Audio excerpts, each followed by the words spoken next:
you.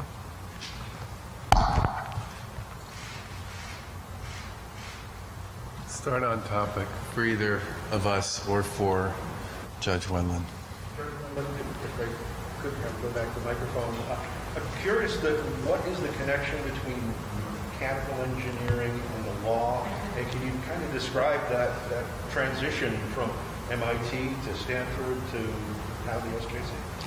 I think, at least for me personally, which is the only thing I can speak of, the transition was obvious. Engineering requires you to look at the data and follow it where it goes, and to roll up your sleeves when there's a problem that looks like it's unsolvable. For me, the law is very similar, especially when you do high-end legal work. Often the answer is not clear, but if you're confident in your skills, you roll up your sleeves, you bring out the big guns, and you just do your job. Can you share something in Spanish for us from your side? It's something very important for the community to possibly be the first Latina being down here. How do you feel about this? Can you tell us a little bit about yourself in Spanish, if that's okay? Sí, yo estoy muy orgullosa de estar aquí. De mayoría por mis padres, porque ellos vinieron a este país de Colombia para realizar sus sueños para sus hijos. Y yo sé hoy que mi padre, que murió hace 13 años, está en el cielo mirando con orgullo él mismo. So, yo estoy muy orgullosa de estar aquí, es un honor. Y gracias por preguntarme eso. Mi idioma primero es español y me gusta hablarlo cuando puedo. Gracias. ¿Qué marca te gustaría dejar en la corte? Viendo que hay muchos latinos aquí, ¿qué marca te gustaría dejar en la corte? Yo pienso que la marca que quiero dejar en el corte es de una persona que trabaja duro, muchas horas para poder lograr lo que es mejor para la gente de Massachusetts. Gracias. Governor, if you could speak to you have one more appointment. This appointment is to, I presume, fill Justice Budd's position there, waiting for one retirement of Justice Landry. I think several of you noted this in some of the stories you wrote earlier today. We're working on a schedule where the court has made clear to us that they would like us, if we can, to fill Justice Lenk's seat and Justice Budd's seat if Justice Budd gets elevated to the late Chief Justice Ralph Gantz's seat by the end of the year. And I completely get and understand that. The calendar doesn't really, the calendar makes this a tight fit, and we're going to do all we can to make sure that we get appointment or nominations to the Governor's Council on a timely basis. And then it's going to be up to them to work with one another and with the witnesses and others they want to bring in to have their hearings to try and get it all wrapped up in a package by the end of the year. But it's going to be a little bit of a sprint. You will have to name the entire court after that second nomination if they're approved. Is that significant to you? Does it feel different having appointed the entirety of a branch of government in your terms? Well, I guess I'd say a couple things. First of all, I think both the Lieutenant Governor and I are, we assumed that at some point during our tenure we would have a chance to nominate people to serve on the SJC. I don't think either one of us ever imagined that some twists of fate would result in the opportunity we would have to nominate everybody who serves on that incredibly important court.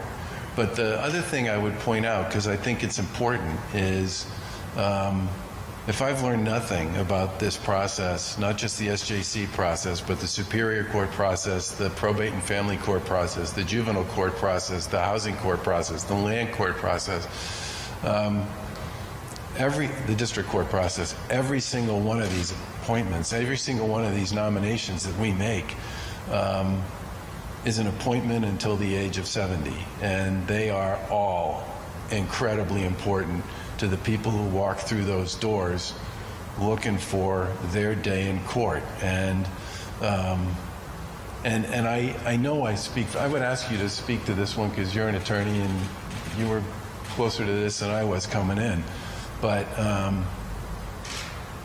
I guess I would say that the reason why we ended up with this opportunity to make all these appointments, nominations to the SJC, involved, a couple of really crummy, awful things. Somebody's spouse got horribly sick and somebody else died. And honestly, I would have preferred not to have that happen. But we certainly accept the fact that this is a really important set of decisions, and we always treated it that way. And so far, the response we've gotten to the people we nominated to be on the SJC has been almost universally positive. But I take all of these nominations, every single one of them, especially as somebody who's not an attorney, really seriously, because the courts really matter, and the people who sit in those chairs really matter too. You should speak to this, though. Thank you for the question. It clearly is an important moment for our Commonwealth, and it is an honor for the governor and our team to have this set of circumstances to fill out this court. And we work hard, not alone, but with a team of people that evaluates the quality, the capability, the experience and judgment of the individuals that come forward to be considered for these positions. In addition to that, I would say, as the governor said, all these courts need people who are capable and experienced and have that right temperament for people to feel that they're accessing justice and accessing a system that's fair to them. And I have to say, as an attorney, I am so impressed with the number of people that we have at our reach to be able to call upon to fill these various seats within the trial court. And the final point I would make is thankfully we have a robust process of evaluating these candidates with a judicial nominating council who works really hard at that part of it, and our governor's legal office, as well as the governor's council of people to vet these candidates. It's not an easy process. It is not for the faint of heart, and I truly believe that the best rise to the top. And if there's any point in time in the history of our Commonwealth, it is now that we really need this team of people in our judicial system to be available, and we're very grateful for those individuals, especially in this instance. Justice Wendlandt had a beautiful career in the private sector, and to leave that to turn it into public service is really inspirational, and is certainly a situation where you can look toward if you're some lawyer out there that thinks maybe that could be me serving in a position in our court or even on the highest court of our Commonwealth. So it's a really important moment, but it's an honor and a bit humbling for the governor and me to be a part of it. Other stuff? What are you hearing from other customers with election? Everything going well? So far, the feedback is really varied with respect to turnout, but that's only because 2.3 million people have already voted one way or another. I think what Secretary Galvin said yesterday was probably about right, which is turnout will be above what the presidential election was 4 years ago.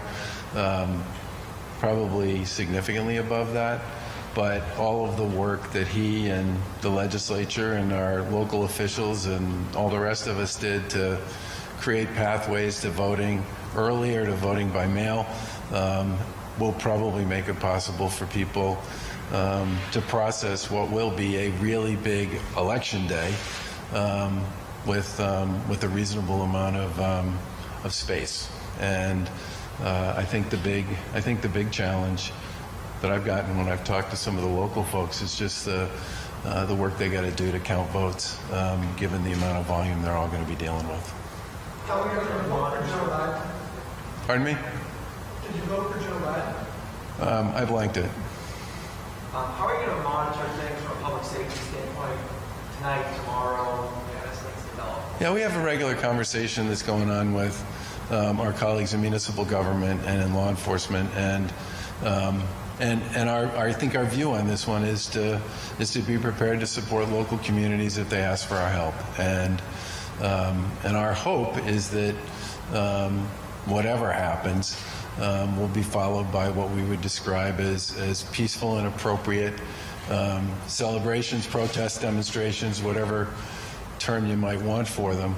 But we do want to be there to support local communities if they think they need assistance to maintain the peace. Last question. We have to say to restaurants, after your executive order yesterday, a lot of them are concerned. The way they've set up their restaurants, everything's social distance, they put plexiglass up, and now this was I know this was not an easy decision to make, but they're saying we have it safe, and now closing it out at 9:30, especially on the weekends, is tough. But they say the way it's set up, it is safe. Sending people home may open the door for more people to gather in your facility. I guess the first thing I'd say is that COVID has come with all kinds of difficult decisions, difficulties, and in many cases tragedies for virtually everybody. I can't think of, a very small number of people have been untouched by this whole thing.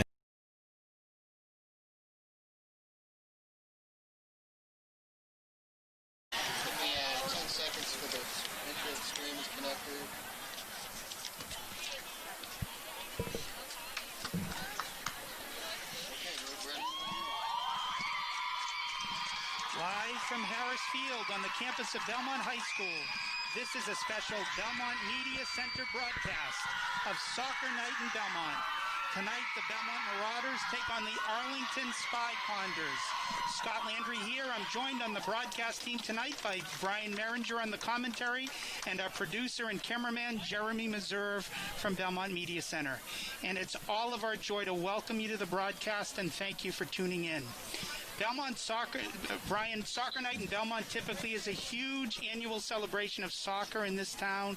It's when we have players here from kindergarten to seniors in high school, all joined by a love of soccer.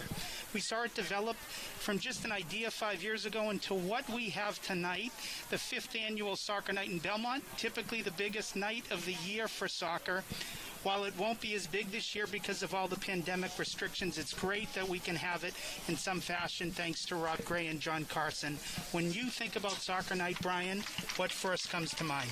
Well, I just think it's a celebration of soccer in the town. So many of us have kind of grown up when we were coaching kids when they were in kindergarten and first and second grade, and it's usually a night in which you have about 1,500 fans, you have 500 kids in their soccer uniforms running around.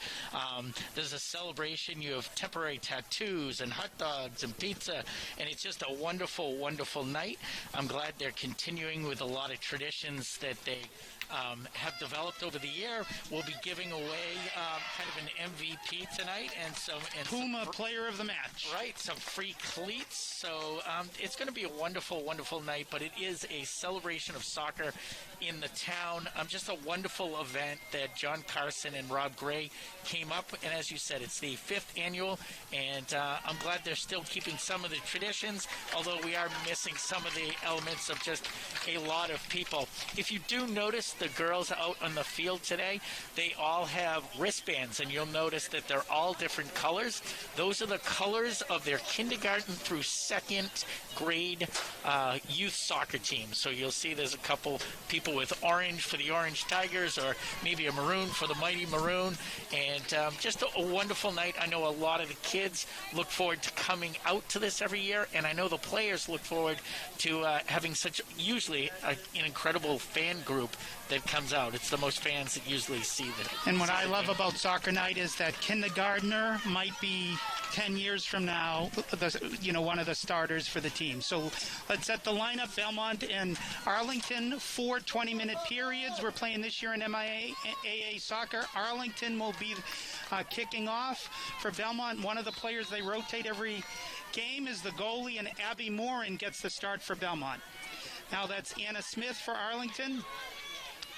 Nice steal by Rachel November in the middle for Belmont. Now turns Smith to just get Sophie Saleh out on the right now to Ella Ray. Going around Sadie Cabral, now back into the middle. Ball won by Belmont's Allie Landry, now up to the side. Nice little pass there on the far side by Grace Kane. Players can't head the ball this year in MIA soccer, so that's why you're seeing the ball try to be won by the foot.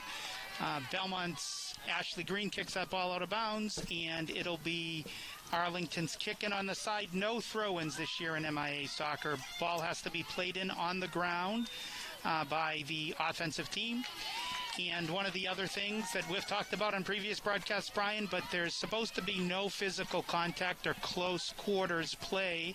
And that's the call we just saw, that Belmont was close to the back of Arlington's player. So as you see right now, Claire Ewan, who's the goalkeeper, is going to take the free kick from about 35 yards. She takes a lot of the free kicks, just an incredible leg. And we've seen her almost make it from here. Ball comes back. Claire Ewan on the free kick, won by Allie Landry for Belmont, and cleared out by Jenna Thomas. Foul for Arlington, physical contact on Jenna, so it'll be Belmont's indirect or direct kick here. Thanks again for joining us. No score, 2 minutes into the game, Belmont and Arlington for soccer night in Belmont. Now up Jenna Thomas, nice ball win in the air, up to looked like Sabrina Sauls there, who was trying to send in her teammate.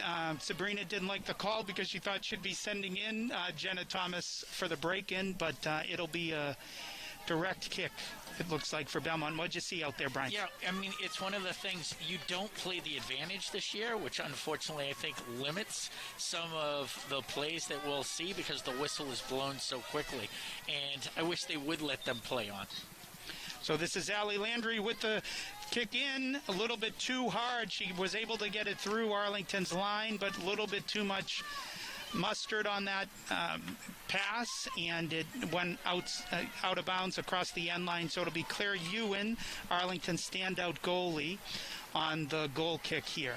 Yeah, so Claire has, as we said, a wonderful leg in terms of getting the ball up. There it is at the 40. A lot of times it's going to be at midfield. They'll use it to start the attack. And some refs call it differently, but the goalies are not supposed to be kicking it over midfield, so perhaps she's got more distance on there that she is not. We're not going to see tonight or this year. Yeah.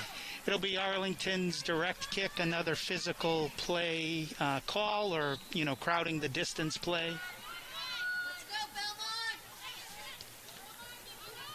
Nice aggressive action by Belmont's Jenna Thomas and Sabrina Sauls there, but it'll stay Arlington's kicking.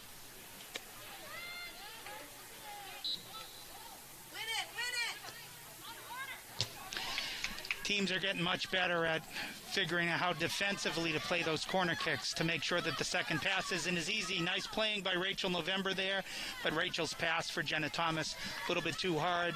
It'll be another goal kick for Arlington. So, Brian, you have somewhat mixed emotions here. You're a Belmont resident. Your daughter plays on the Belmont team, but you're a school principal in Arlington. Yeah, so I like to say Arlington's always my second favorite team here in the Middlesex League. Obviously, it's as your dad, you're rooting for your daughter's team, but I have had a few of these players in Arlington at the Ottoson Middle School. Great kids. So anytime they're not playing for Belmont, they're my favorite team. Tonight, they're my second favorite team. Nice move up the right side by Ella Ray for Arlington. The other thing, Belmont and Arlington, the communities they border each other, they're so close, and many of the Belmont players and Arlington players end up on the same club soccer teams going throughout. I know my daughter, Allie Landry, plays with 4 of the Arlington players on her Stars club team. Belmont's doing a nice job winning the kick-ins for Arlington, but a physical play in a scoring zone, so this is really dangerous. These refs, I think, have called 5 of these right now. They're calling them both ways, but there's going to be a lot of whistles if we keep it up. I can't see the number of the players going to take it from there. Brian, have you been able to see? I have a bad angle at the moment. Unfortunately, this is a dangerous play. And now the shot, nice and high, off the shoulder for Arlington, and saved by Abby Moore, and cleared out by Ashley Green for Belmont. Dangerous opportunity for Arlington, but the score stays scoreless. Kick in now for Arlington. Ball tries to get centered back, and it'll be another kick in for Arlington on the far side. It's a beautiful night here in Belmont. It's 74 degrees, but with the dusk and the lights, with still some sunlight, it's a little bit harder to pick out on the far side. Maybe I'm just getting old, Brian, and my eyes are just not what they used to be, as my colleague here, Brian, puts on his glasses. Brian, any light now? Can you see the numbers? It's a little better. Mid-50s have not been kind to my eyes.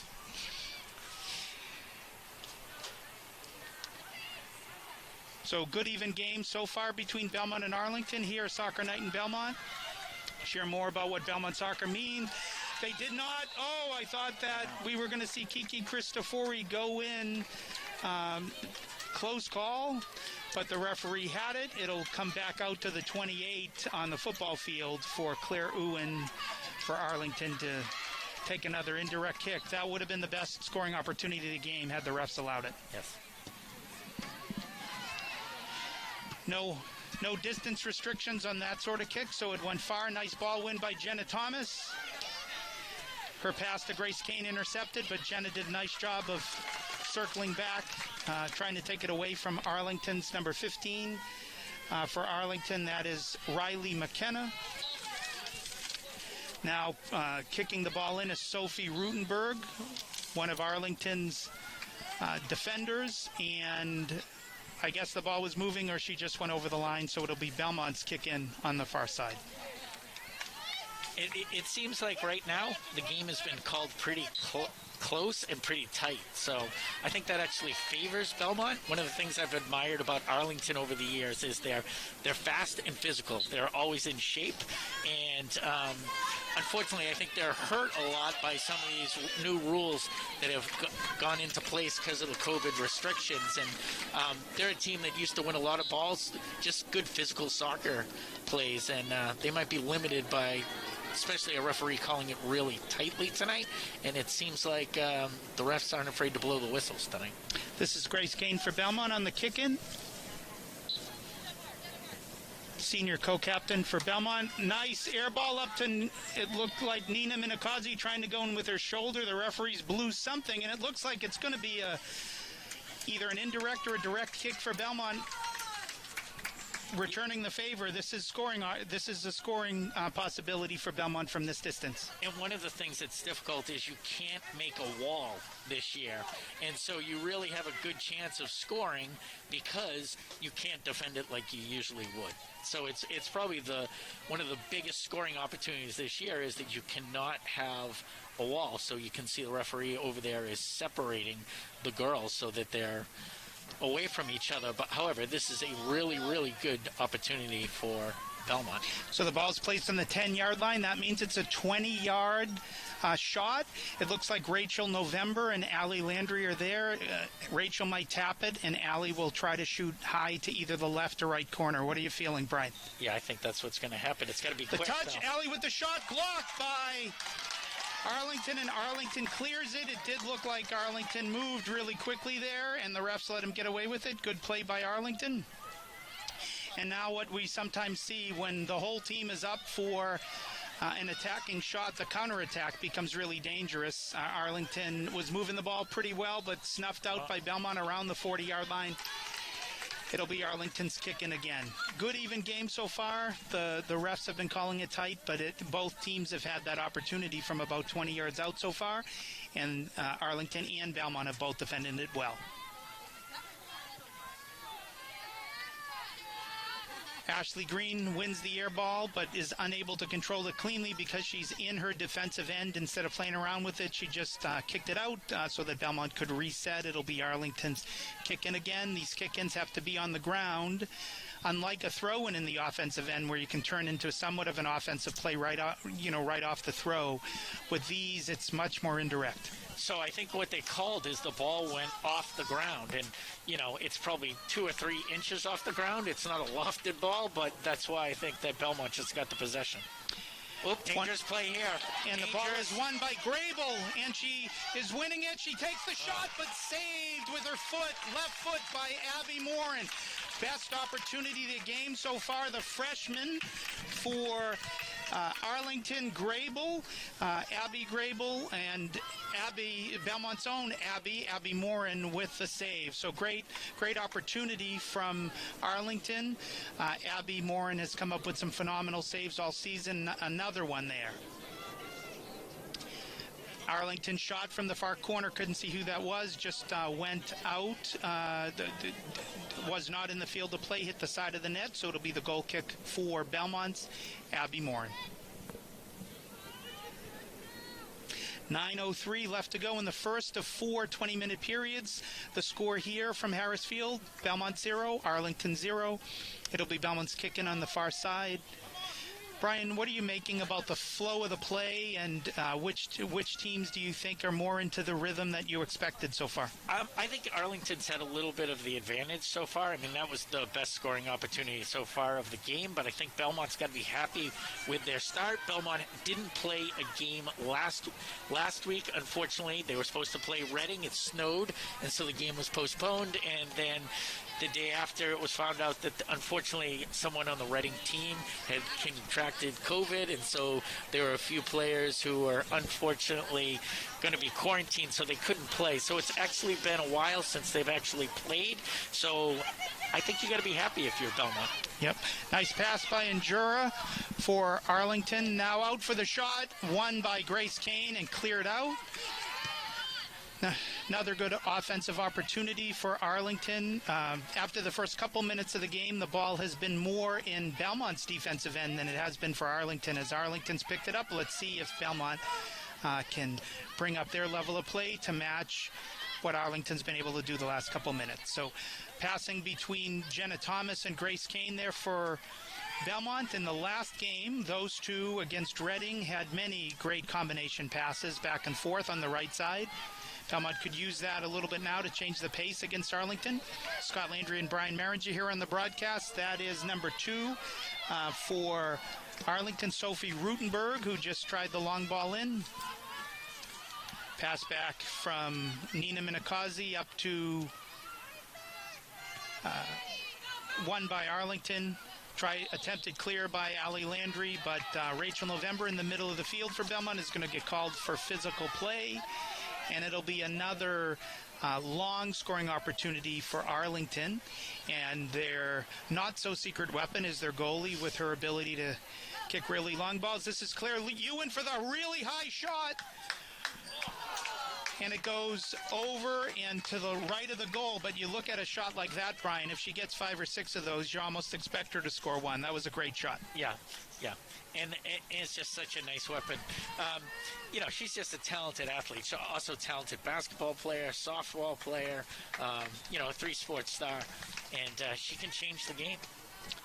First substitution of the game, in for Arlington, number 24, Natalia Fotopoulos, in for Injura Iwa, up at one of the forward positions for Arlington. Right now, all but 2 players are in the Belmont end. Long ball, it hits off the back of Caitlin Sawyer's head. I don't know if they call the back of the head this year, but it looks like the referee is going to give that to them. Coach Paul Graham disputing the call. She wasn't looking at it. It was an inadvertent head, according to Coach Paul Graham. I haven't seen often where a coach is pleading, gets a referee to change their call, but I'm not sure about that call, Brian. What do you think? No, it's obviously a great scoring opportunity for Arlington. It's one of those things you really have to call something so inadvertent. I understand that if she was heading the ball out, the kids should know this. Front of the head is something, yes, but back of the head, I actually wasn't sure what the rule is this year. Yeah. So this seems... So I think this is Sophia Saleh for the indirect kick, number 10 for Arlington. Back to Saleh, the shot, saved by Abby Morin with her hands. Another great scoring opportunity for Arlington. The score stays Arlington 0, Belmont 0. That was dangerous. Luckily for Abby Morin, she could see the ball. She had her hands right there and was able to direct it, reflect it to the left side of the goal. Yeah, Abby's had a great season. And another great save by her. Second substitution for the game, number 1 coming in for Arlington. That is Sophia Neal. Coming out is, I think that's Jane Commons, Anna Smith for Arlington. Substitution in the midfield for Arlington. Nice interception there by Kiki Cristofori, Belmont striker, who came way back in. So now they're going to try to do the counterattack. Let's see. Almost Nina Minakazi. Nina is extremely quick and fast when she starts moving vertically. Now the pass to Grace Kane. Kiki Cristofori was a little bit offside, so Grace held the ball. Now Grace is trying to break in against Jane Commons for Arlington, and they call physical play on Jane Commons. Maybe that Jane will actually be okay with that, given that Grace, had a half step on her and was going to get a nice cross. So it looks like from here, Landry for Belmont, one of their 2 center defenders, is going to take the shot. I would almost fake this in the beginning because you're getting players running right at you. Landry for the shot, high and right off the football crossbar. I'm sure Allie would want to take that one back. Knowing that Arlington has a strong goalie, what happens on some of these kicks is that you try to be a little bit more precise and feel like you got to get it exactly in the upper right corner or left corner, so you try a little bit too hard. Yeah. Arlington again on now. The counterattack stepped up by Caitlin Sawyer to win the ball for Belmont. Nice turn by Jenna Thomas, and another physical play. You were talking about, as we started the broadcast, Brian, that Arlington's known for both their quickness, their good coaching, but their physical play, and the refs aren't allowing any of it for either team so far. And I thought that was a fine play by the Arlington player. And in fact, I think Megan O'Sullivan's had a great start to the game. She's kind of sitting behind the midfielders right in front of the D, and I think she's really controlled the midfield. She's had a good start. Another decent scoring opportunity for Arlington, won by Belmont. Nice turn in the midfield by Sabrina Sauls up to Rachel November. Rachel tries to hit Nina Minakazi on the left side, unable to connect. But Rachel comes back and fights to win the ball back. We'll see. It'll be Belmont's kick in on the far side. 2:02 left here in the first of 4 periods. Now at the 2-minute mark, the referees keep the time on their watch, so they can choose to add some stoppage time if they think some is deserved. So in about 2 minutes, we'll end the period. Know a lot of people in soccer that say so many goals are scored the first, right at the first couple minutes or right at the first or the last couple minutes of a period. We'll see if either team can get one on the board in the last minute and a half or so. Here from Harris Field, Soccer Night in Belmont, Scot Landry, Brian Meringer, and Jeremy Meserve on the call. Belmont keeps trying to go a little bit over the top, and once they know Arlington is leaving some space behind, it can lead to a scoring opportunity. Belmont had to come back, make sure that they were onside. Kiki Cristofori tried to then take advantage of it, but Arlington's goalie, Claire Ewan, was quicker to the ball and set the direction coming back Arlington's way. Nice play by Sabrina Sauls. Attempted pass with her left goes out past the end line. A little bit less than a minute to go here in the first period. We'll see if Belmont can use this last opportunity to take a 1-0 lead into the break. Pass goes in, easy save for Arlington's Claire Ewan. Ewan. Thank you, Brian. I'm guessing. Belmont wins. So after Arlington had been playing very well for 5-6 minutes in the middle of this period, Belmont's had the better of the play in my mind in the last couple of minutes. So that's a good sign for Belmont as they get close to going into the break. Yeah, I think Sabrina's really done a good job of starting to control a little bit of the midfield. I thought for a while there, it really looks like Arlington has numbers in the middle of the field, and I think we've been able to bring the ball down, and that looks like it's the end of the first quarter. So after one period here at Belmont's Harris Field, we have no score between Arlington and Belmont. A quick message about what tonight is. It's Soccer Night in Belmont, and Soccer Night was created as a simple community event 5 years ago in the format of an English Premier match to draw families together from 2 varsity soccer games, the boys and the girls. Although we won't see hundreds of families driving, biking, or walking to Harris Field tonight, the organizers, John Carson and Rob Gray, wanted to continue this tradition, if not for anybody but the seniors from both Belmont and Arlington this year. Over the years, we've been fortunate enough to have great volunteers from the Belmont Soccer Association, coaches, from mascots and halftime play, to parents organizing the ball boys and girls, coordinating the tattoo stations, to the parents of music students running the concession booths. We thank them all for their commitment, and we look forward to having them back next year. So only parents are allowed with parent passes into the stadium area. So John Carson can't be with us. We know he's watching. Thank you, John. But Rob Gray, his co-organizer, is with us. And Rob, what's it been like to try to put Soccer Night in Belmont together when you don't know what the pandemic rules are going to allow? Well, unfortunately, it was a lot easier because we only have 1/20th of the normal crowd that we would have, and a lot of our preparations revolve around that crowd. This is a big night for the town, usually, with 1,500 Belmont fans, usually 500 fans from the opposing team, and a lot of those fans are our youth soccer players. I mean, we started Soccer Night in Belmont because John and I used to coach Belmont second soccer. As our kids and other kids that we coached came into the high school years, we thought that there should be an event where those little kids who were in kindergarten, first grade, second grade, even 6th or 7th grade, could interact with the high school kids, have something to aspire to, a big game on the field, under the lights with a huge crowd. So on the far side, we can see the banner and the theme for Soccer Night in Belmont. We live for the nights we remember. Tell us a little bit more about that. Well, I think it's this is soccer's version of Friday Night Lights here in Belmont. It happens once a year. Soccer at both the girls and boys level wasn't used to getting these huge crowds or having sort of a feature event. So this is kind of the Super Bowl of soccer in the town of Belmont, and we've been happy to have league rivals like Arlington and Winchester participate over the years in this match. Both the Belmont girls and boys have had a lot of great wins, exciting down to the last minute type of games. You and Rob each year have seemed to get more community organizations to be working all together to put on a great night for the girls.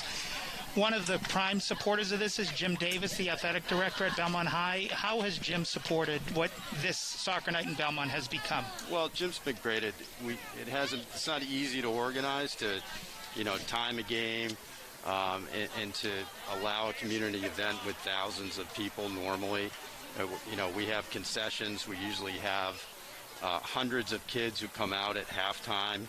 Our youth soccer players who get a chance to play on the field in a mini games under the lights. So we certainly appreciate all that logistical support. And have you still had sponsors come through this year, Rob? We have the Belmont Soccer Association has been great. All of our traditional sponsors have stuck with us, and we look forward to being back next season with a couple thousand people here in attendance. And will it always rotate as we get going here in the second period? We'll keep Rob on for just a couple minutes. Does it typically rotate between Belmont versus Arlington, and then next year Belmont versus Winchester?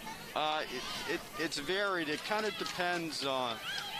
We'd like to interact with the youth soccer organizations in the other towns. We invite kids from the opposing towns to participate in our halftime festivities, to walk out with the big star high school players holding hands at the beginning, like the start of an English Premier or La Liga match. And so sometimes who we're matched up again depends on getting the participation of the other town's youth soccer program. It helps build our crowd and build the excitement. Grace Kane for Belmont on the shot, saved by Claire Ewan for Arlington. Scott Landry here with Brian Meringer, and joining us on the broadcast for a few moments is Rob Gray, one of the two co-founders and co-leaders of the Soccer Night in Belmont. Rob, we can see here at midfield there's still the Phoenix Cup, that big trophy-looking thing, almost looks like it should be an NBA Champions Trophy, and the Puma ball there. So after the game today, the winner between Belmont and Arlington will get the Phoenix Cup and be able to hold that, and then the player of the game, the Puma player of the game, will be able to get some new cleats. So what happens if it's a tie between Belmont and Arlington? Do they both hold the Phoenix Cup? Well, I think you would, if you had won the Cup the year before, you would retain it, kind of like the Ryder Cup, but the Cup is always engraved with the score of each year's match, both boys and girls. It's been great to add that, thanks to many of our sponsors and John Carson's work. We've added a little razzmatazz every year, adding the Cup. Puma has been great in providing game balls and the man and woman of the match prizes, a brand new pair of Puma cleats.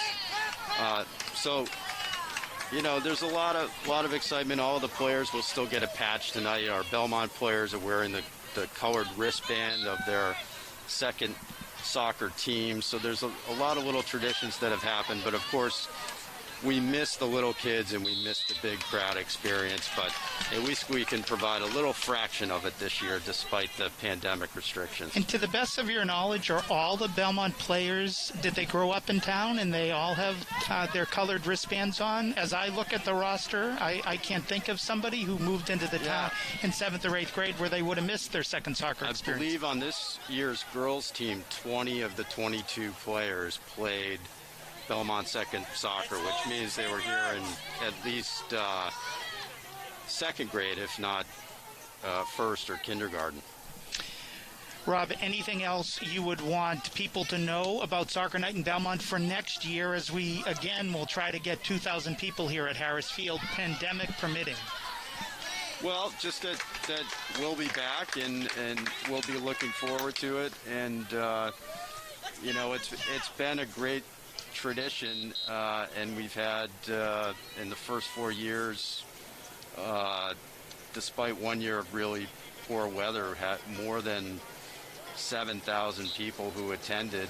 We missed them this year, but they'll be back next year and we'll be ready to go. Super. He is Rob Gray, along with John Carson, the organizers of Soccer Night in Belmont. Rob, your work is not done. Are you on the committee voting for the Puma player of the match? Oh, well, that's a very secret process. Every year it's controversial, so you and John do not reveal on the committee. You want all those people to be safe. That's right.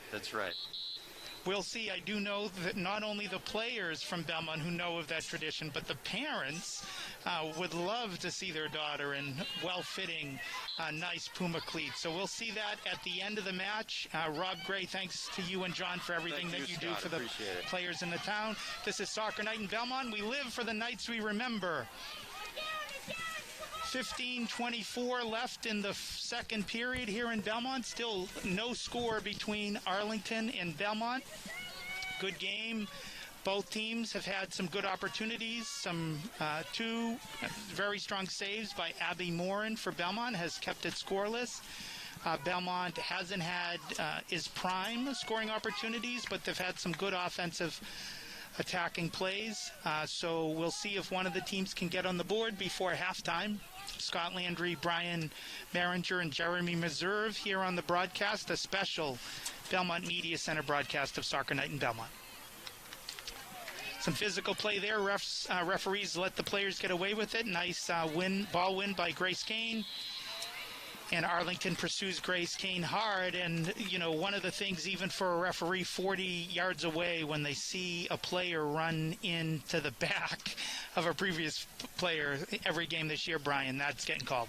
Yes, that's an automatic foul. So back to Allie Landry for the long ball in, deflected off of Jane Commons, and we're going to get a shot, and it's saved by Claire Ewan. Her best save of the night for Arlington keeps it 0-0 between Belmont and Arlington. Nice opportunity on that shot. Was that Kiki or Jenna? Did you see Kiki Cristofori or Jenna Thomas on the shot? I thought it was actually Sabrina who got the shot off. Sabrina Sauls, we believe, on the shot. And we get the head nod that it was Sabrina on the shot. That would have been her first goal of the year. Nice attacking shot, but Claire Ewan came way out of the goal to make sure that there wasn't much of an angle.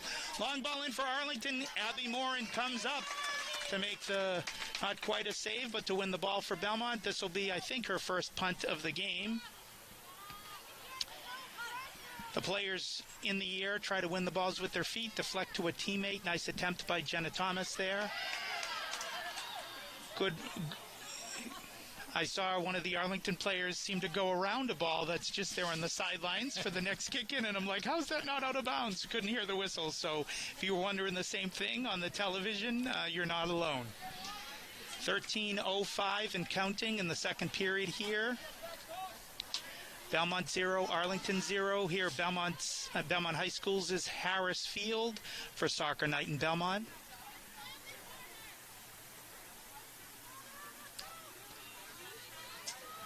Arlington gets the ball right in off the shoulder, and Belmont is able to clear that out, but only about halfway. Ball has not touched the ground the last few touches, finally does. Players are getting much better winning the air balls without their head as each game and each practice goes forward throughout the season. Arlington's able to keep the ball in Belmont's end. Belmont's going to try to counterattack. Can Kiki Cristofori win the ball, pass it up to her teammate Nina Minakazi? She is not able to win. This is Jane Commons for Arlington with the long ball. Good ball win by Jane Commons. Ooh. And it looked like it was going to be off of number 11, Anna Smith, for Arlington, but physical contact before Anna hits the ground. It'll be Claire Ewan coming up for Arlington. And as we've already seen, Brian, even though this is 50 yards away, even though it's 50 yards away, it's still scoring opportunity. And I apologize to number 19. That is not Jane Commons. We'll learn that. That is Carolyn Keneally for Arlington.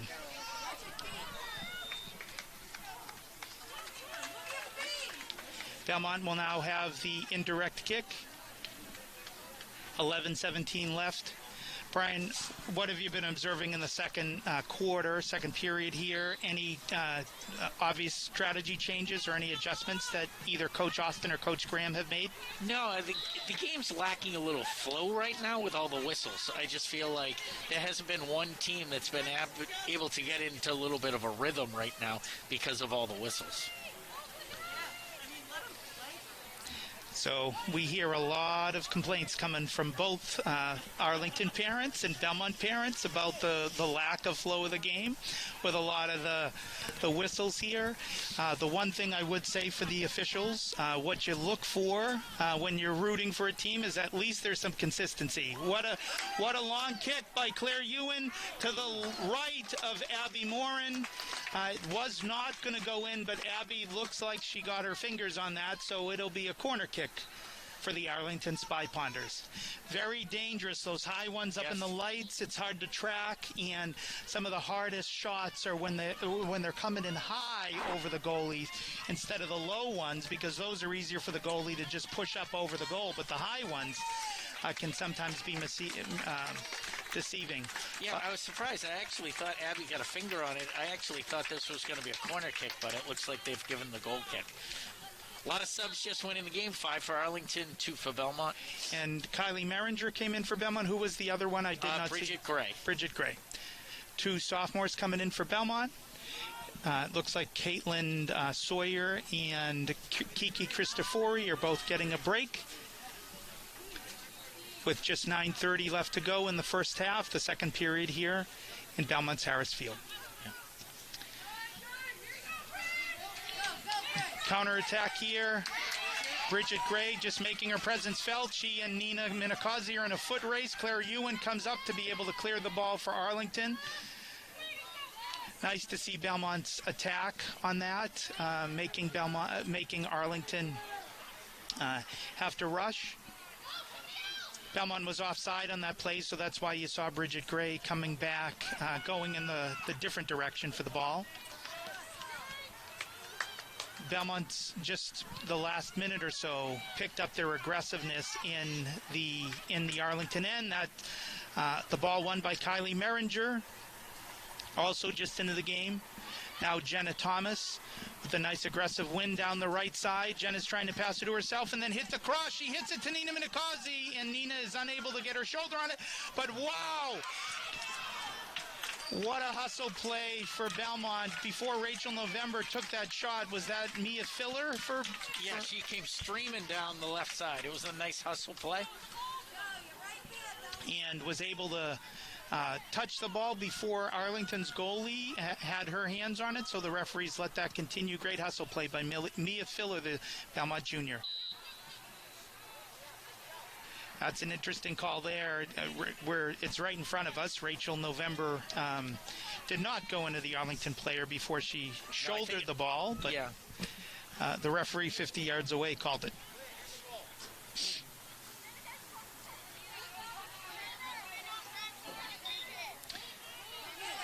Arlington now on the kick. Claire Ewan. Well, Dangerous ball. But good effort. That was Njura Iwa for Arlington, going to try to body that ball in some way. A lot of physical play. Njura was thinking that should have been a call on that. And maybe there should have been. She might have a point. There was some physical play as Belmont was fighting for the ball, but great opportunity for Arlington, unable to capitalize on it. 7:10 left in the first half, second period here. 0-0 Belmont and Arlington.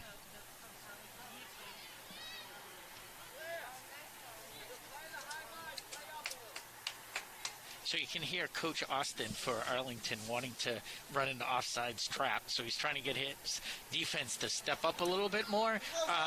Belmont has been offsides a couple times, so it's been successful, but he's looking to push them up even a little bit more. But that's risky in a 0-0 game, is it not? That the chances of getting a 1-on-0 break-in increase when you're playing that offside trap. I think it's dangerous, too, because in high school soccer, you have 2 referees. You don't have linesmen, and a lot of times with the angle, you're really putting all the obligation that they're going to make and see that right call, and a lot of times they miss that call and it's a breakaway. So it's more risky than if you're playing club soccer or professional soccer, where you'd have 1 referee and 2 linesmen. And the reason a team would do that would be to compress the field in Belmont's end. Is that correct? Is that what he's trying to do? Yeah. So this is Njura Iwa. Now the pass out to Jane Commons on the left. Nice ball play. win. There's some balls that Belmont are letting drop in their end that if they keep letting that happen, very dangerous against them. Arlington, we expect to just keep attempting some of those if Belmont's going to let the ball drop like that.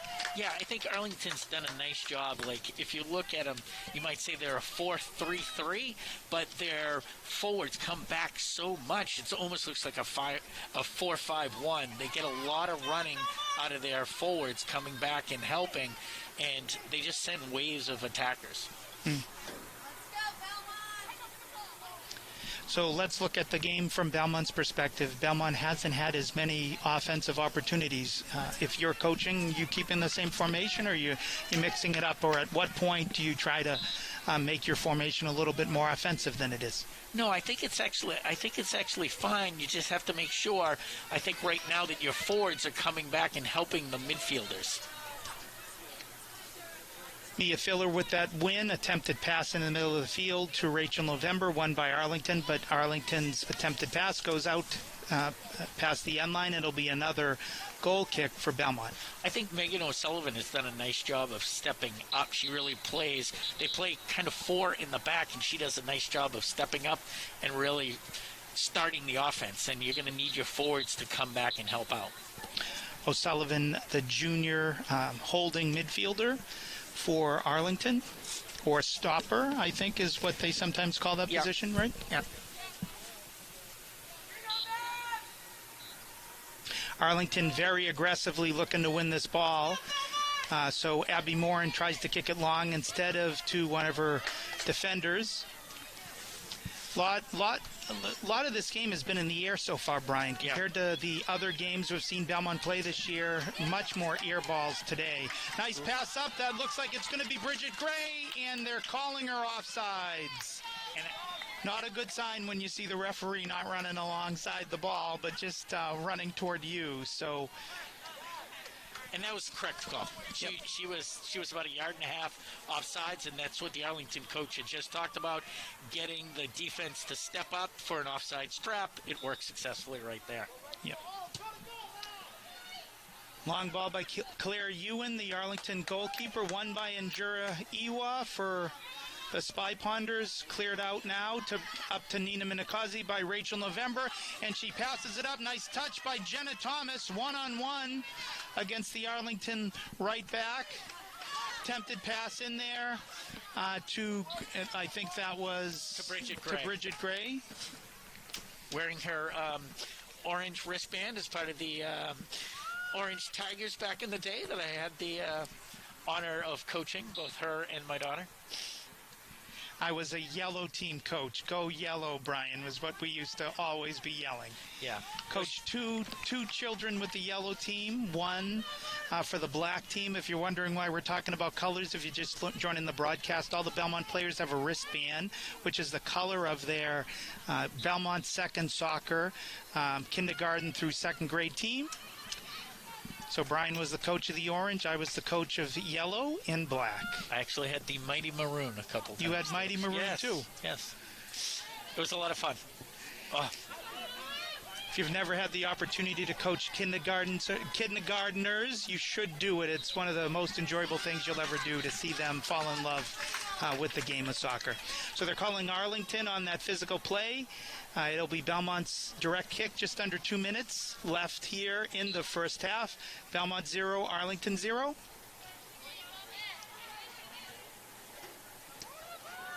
Nice ball win by Arlington, and win by number 10 there for Arlington, Sophia. Long ball comes in. Abby Morin with another save for Belmont. Nice play by Abby. That's Sophia Soleil, number 10 for Arlington. Nice offensive attack. Mia Filler's attempted pass for Nina Minakazi is unable to connect. Jenna Thomas comes back to win the ball. Nice turn by Jenna. She's able to win the physical play call against Jane Commons, number 6, I believe. Sorry to all the Arlington players. That's Megan O'Sullivan, rather, number 6 for Arlington. Apologies to the Arlington team. It's probably mistake number 10 or 12 by me, at least. But who's counting? Long ball coming up. Ashley Green versus Injura. Again, physical play like that, you're always going to see the call. The player who's on the back side of the other is typically going to be the one that gets the call.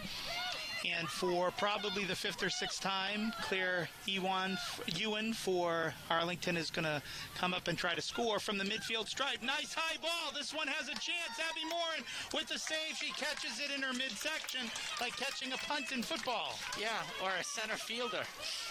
But center fielders would never let it come to the gut. I think Arlington has really picked up the pace, but here we get a great counterattack. Nice through ball to Nina Minakazi. She's going in one-on-one for Belmont. Can Nina get the shot off? She does, and she hits the post. But Belmont's going to get another shot. Jenna Thomas with the score. Goal!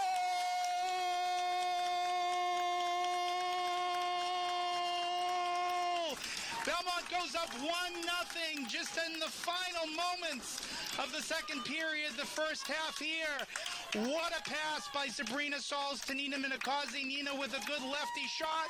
Looked like it was going to score from here. It goes off the post. And then Jenna Thomas there for the rebound to put Belmont up 1-0. And I believe we have less than 30 seconds, so it would be a great way to end the half, obviously. And there we are. We hear the whistle. Strong end of the half for Belmont. Belmont 1, Arlington 0 as we go to the half. There will be a halftime tribute here, so we encourage you, get a quick beverage, keep the broadcast on, stay with us. You won't want to miss it if you're a Belmont soccer fan. Brian, that was quite the counterattack by Belmont, taking advantage of Arlington playing so far up and then leveraging Nina Minakazi's speed as Sabrina just hit that through ball and let Nina run and catch up to the ball. Yeah, I was just about to say that it had been all Arlington for the last 5 minutes, and Belmont was probably going to be lucky to get out of the half 0-0, and then Sabrina comes up with a great through ball. Nina runs onto it. I thought it from this angle it was going in, hits the post. Jenna's continuing her run. Nice hustle play, puts the ball in the net. That's Jenna's third goal of the season. She's the leading goal scorer for Belmont. It's nice to see him finally, put one in the net. So it's a great way to end the half. Well, what I liked about what Jenna Thomas did was she won the rebound off the post. She settled it. She was patient. You probably, it feels to her probably like that's 10 minutes, but she was patient. She settled. She got into a good striking attack, and then she drilled the ball into the left corner of the net. Yeah. So a great way to end the half. Halftime is about 10 minutes long. It's going to be a little bit of a special occasion here tonight, and we should have a kind of a festivity that is going to be happening relatively soon. Yep, and we'll give it away since you're not here at the field. Paul Graham, the Belmont coach, is in his 50th year coaching Belmont sports. 23 as a boys coach, and now in his 27th year coaching the varsity girls team. A little bit about Paul. After graduating from Belmont High School in 1964, he went on to Norwich University where he became a Hall of Fame goalkeeper.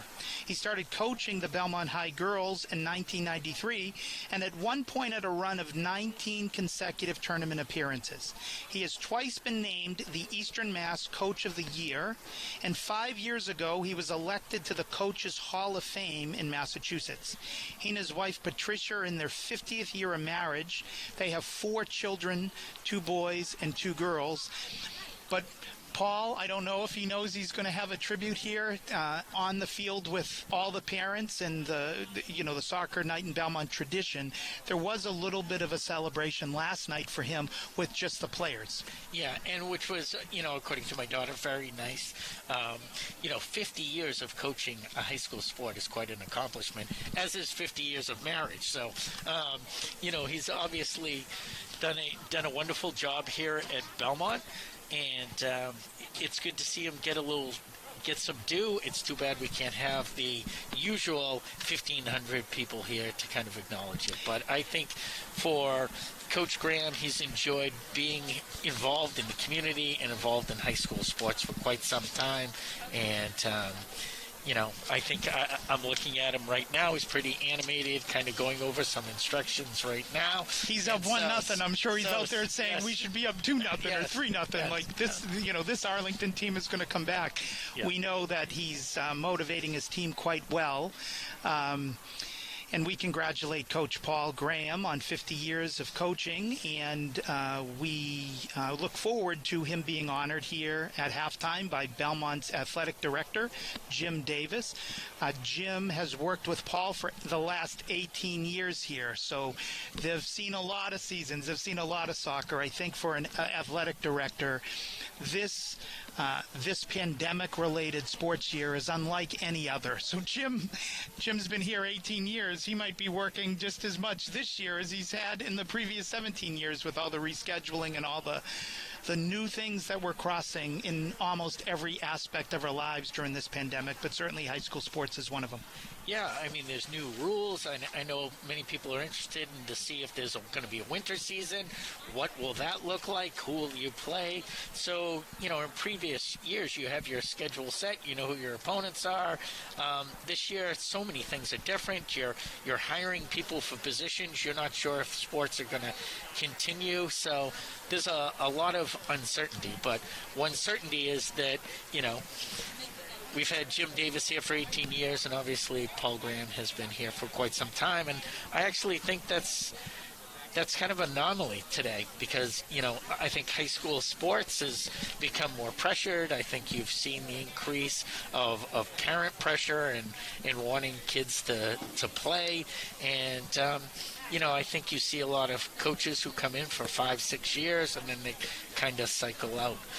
So to have someone here for so long, I think really shows that it's been a successful program. I believe somebody listening tonight might have had the same question I did pregame, Brian. I'm just going out on a limb, but if a coach like Paul Graham has been here for 50 years, how many children and how many grandchildren has he coached of his first players? Right. And so I brought that question to Coach Graham before the game, and he said there's actually just 2 that he could think of off the top of his head, and they're both the daughters, no granddaughters over those 50 years, but 2 daughters who are current players on the Belmont team. The first is senior co-captain Grace Kane. Coach Paul coached her father, David Kane, way back in high school, and then around the same time he also coached Well, I believe that Grace's mom was an assistant coach for Paul for some time. That is true. And then he also coached Cameron Palmer's father, David. We might be missing one, but if we do, we apologize. We'll try to do it later. But second-generation players playing for Coach Graham, Grace Kane, and Cameron Palmer. So we're here, halftime. Brian Meringer on the broadcast with me, Scot Landry. It is Soccer Night in Belmont. Some reflections on where Soccer Night has come now in its 50th year. The first year, there were 600 people in attendance here in the rain. And John Carson, one of the organizers, told all the players that he was trying to create a true English Premier feel to that night. And there's nothing more common to English soccer than rain. Haha. And every year since, there's been near or over 2,000 people in attendance. And we might be setting an attendance record for all we know with people on the broadcast tonight. We probably have about 100 people just here in the stadium with the restrictions. But thanks to you for joining us here on the special Belmont Media Center broadcast. Other towns have looked to emulate what has been created here in Belmont, and now there's a soccer night in Melrose, which had their first night last year with nearly 2,000 people in attendance, and Belmont has supported Melrose's efforts by giving them our scripts and all the different things we do, including the wristbands and the patches and the Phoenix Cups and the Puma Player of the Games and things like that. Last year, speaking of the Phoenix Cup, it was an added touch, with the primary sponsor being Kevin Trainer, who's the owner of the Phoenix Landing in Cambridge. According to John Carson, and I quote, "the best buffalo wings anywhere," unquote. Have you been to the Phoenix Landing for a game? I have not. It is a premier place in Boston to watch professional soccer or watch the European Cup or the World Cup. If you enjoy soccer, going to the Phoenix Landing has a great soccer atmosphere. But are you seconding the motion, best buffalo wings anywhere, Brian? It's a tough call. I do like buffs as well, but it does have wonderful wings. But classic John Carson, he says the only problem is that Kevin Trainer is a passionate Liverpool fan, which is why in normal years they play before kickoff the "You'll Never Walk Alone" chant. John Carson, the co-organizer of Soccer Night in Belmont, on the other hand, along with his son Jake, are Man U fans. And John did want to talk about one of the key partners is Belmont Soccer Association. Thanks to Craig White and the board for that. Now we'll hear from Jim Davis, the associate or the athletic director for Belmont, to give a tribute to Paul Graham. This is his 50th year for Coach Paul Graham.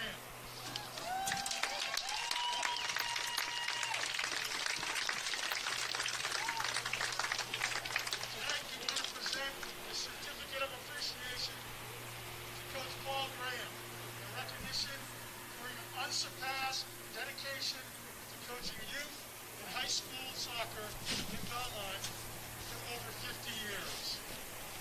Your countless hours of coaching, leadership have inspired past and present players with respect for camaraderie, sportsmanship, and competition. Tonight, on behalf of the Friends of Belmont Soccer, the hundreds of players from both the girls and boys soccer program and their families, it's been our privilege to call you Coach for over 50 years. Thank you, Coach Graham.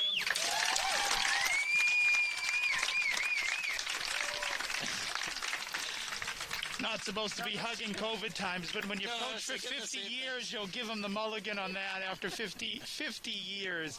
The presentation by Jim Davis, the colleague of Paul Graham for the last 18 here for Belmont High Sports. Congratulations to Coach Graham. Coach gets right back into the huddle. He's like, enough about me. Let's go win this game. Belmont up 1-0 at the half. Soccer night in Belmont between Belmont and Arlington. And we thank Jim Davis not only for that tribute to Paul Graham, but the Friends of Belmont Soccer for organizing a lot of the festivities, both last night and tonight, to pay tribute to a great coach who cares so much for his players. And we thank Jim Davis for his support of these live stream broadcasts here from Belmont's Harris Field. And of course, we couldn't bring you this broadcast without the great work of Belmont Media Center and Jeremy Meserve and all of his colleagues at Belmont Media Center, not only broadcasting this game tonight on cable, but on Facebook Live and Belmont Media's YouTube Live channel. Arlington gets the kickoff here in the third period. Arlington's in white, going from your right to your left. Belmont in their home maroon, going from your left to your right. We'll see. What do you look for in the second half, Brian? You know, both teams were playing the ball a lot in the air, and that was not Belmont's game, Belmont's strategy up until this game. You think we'll see more of that?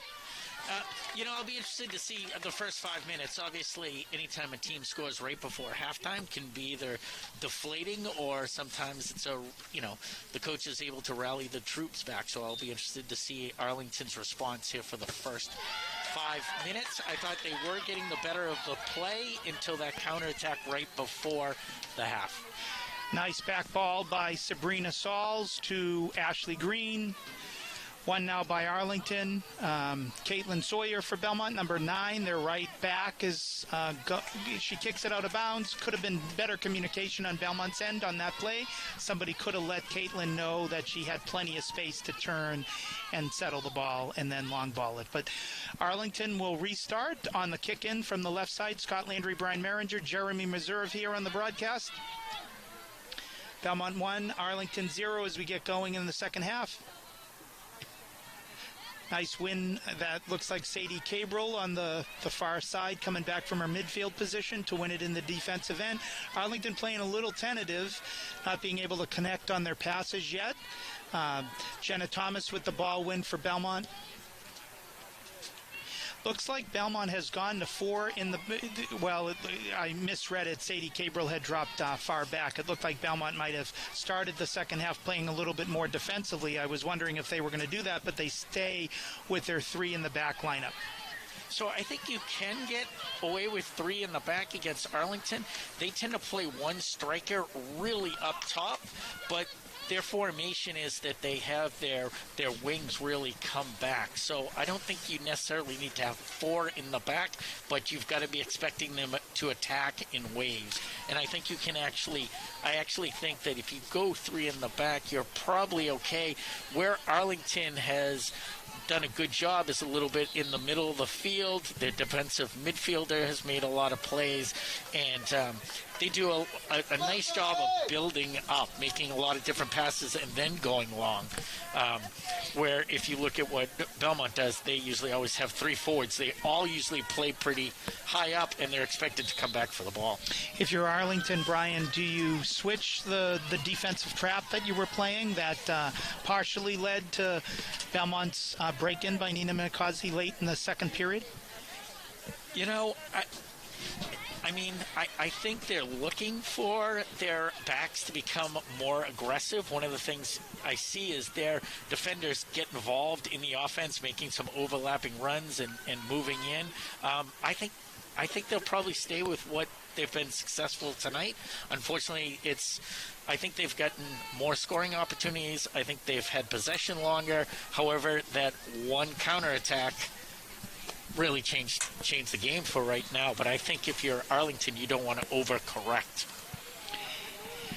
Arlington almost with the win. Physical play there. Referees let it go, and it'll be looks like a goal kick for Arlington. Abby Morin, the goalkeeper for Belmont today. She has been alternating every game with Belmont's junior goalkeeper, Bridget Martin. Abby is a senior. Abby's had a strong game, 2 really excellent saves, and then a lot of balls from the goalkeeper for Arlington off of very long, almost midfield shots. She's been able to catch all of them and to keep Arlington scoreless. Any goalie, regardless of the number of chances, will always like a clean sheet, as they call it. No goals against in a half or a game. Nice win there by Sabrina Sauls. The ball comes in. It's a foot race by Kiki Cristofori, but Claire Ewan for Arlington comes up and is able to clear it away. A great play by her to aggressively come way out of the box to make sure that Kiki couldn't win the ball and then come in one-on-one. As we said earlier, she's a great athlete. She's a great basketball player, softball player. So you do expect her to be pretty mobile back there. And it looks like she's taking another kick. She probably actually has more shots on net than anyone here on the field, and she's a goalie. We don't have official statisticians here on the broadcast, but I am going to start keeping an unofficial count of how many shots she gets to take in the second half. This is her first shot, and it goes wide to the left of Abby Morin, to Abby's left, so it'll be a goal kick for Belmont. But it is a dangerous thing, and you can tell that every time she has one of those, the Arlington parents here in the stands get a little excited because they know she can score on one. Well, it's when Arlington is hurt by the fact that you can't head the ball, because there's a lot of things that she drops in the box, and if they could get a head on the ball, it would be a lot more dangerous. So some of the COVID rules have changed the game and how you do certain things and the strategies. Do you know about Claire? You've said she's a 3-sport star. Claire Ewan, the goalie for Arlington. Will she play in college, any one of those sports? Do you know anything about that, Brian? I think she has an opportunity to play any of the 3. I'm just not sure which one she's going to be playing and which way she's getting recruited. Nice win by Nina Minakazi. If you get to know the way that the referees call things, if you have a player on your back and you go down, you're going to get that call. So it should be around the 40-yard line. Belmont doesn't know that yet. I think Ashley Green is trying to point to it should be closer than where it is, but actually a little space here. If Allie's just going to lob it over the end line, might be good for Belmont, but the pass doesn't, the shot doesn't go as far as Allie Landry wanted it to be. One back by Arlington. Attempted through ball for Arlington, came back. Allie Landry in the center defense and kicked it out of bounds. Nice play by number 2 for Arlington, Sophie Rotenberg, to try to send her team in. Now it's Anna Smith. Dangerous play for Belmont, from Belmont's perspective, they're able to snuff it out, but it looked like she was going to be able to get a clear shot from straight ahead of the goalie, about 18 feet out. But at the last minute, Belmont closed on the space and deflected that shot. Referees seem to be letting the players play a little bit more than they did in the first half in terms of physical play. I also think the players realize that it's been a pretty close whistle, and they're not afraid to embellish a little bit as well. We'll use the word embellish. That's a good word, Brian. 0-0, 12-14 left in the third period. Grace Kane on the long ball. Will she get to it first? Claire Ewan, another great play by the Arlington goalkeeper to come way out. If Grace had the ability to touch that, she was going to try to kick it around. Claire Ewan, very, very dangerous for Arlington, but when you're one of the best goalies in the Middlesex League, for sure, you'll see some plays like that. I don't think that goes in the official stats as a save because it wasn't a shot, but it might as well be. That was a great play. Now Sophie Saleh for... Sorry, I got the number wrong. Number 3, Ella Ray for Arlington almost tried to turn on Belmont to get the shot off, but well defended by Ashley Green.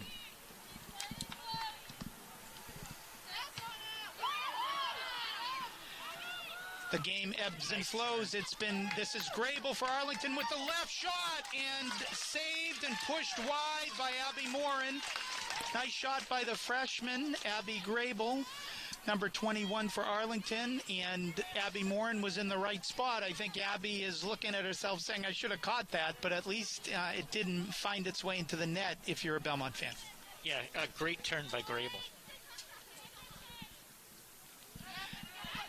Another nice move there. Dangerous. Back in, dangerous. Will Abby Morin come up and grab it? She did. You know, I know when you were coaching, Brian, you would always say, talk, communicate, and there was a little lack of communication on Belmont's end there. So the defenders thought Abby Morin was going to come up a little bit more aggressively, and when Abby saw that the defenders were being a little more patient than what she would have expected, she did come up, and luckily for her, was able to make the save. Yeah, it seems like it's all Arlington here for the last few minutes. We've seen a number of changes of momentum and flow in these games. Sometimes that's been triggered by some of the substitutions the coaches have made, and sometimes it's just what sports is all about. The flow of momentum. Arlington certainly down 1-0. They want to get the equalizer as quickly as they can. Now up to Rachel November. Nice win of that possession by her. With her chest, she keeps fighting. Now to Kiki Cristofori. Kiki tries to send Jenna Thomas in on the right side. Jenna's able to keep it in. Little bit of a foot race here. Jenna's still fighting with it. Arlington's number 16 with a nice play there. That's Michelle Mahoney. People here in the stands, you can probably hear them saying nice hustle to Jenna Thomas on the play. Now Grace into Jenna.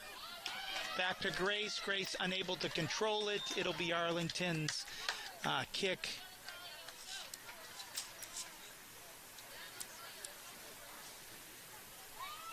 I can't tell if Grace just took a knock there. It does look like she's walking gingerly, and so many parents, including you and me, Brian, get worried when we see Grace not running at full speed, as she's had a couple of injuries, which prevented her from playing the last 2 seasons. It's been great to see her out because she's a tremendously talented and wonderful teammate for the Belmont Marauders.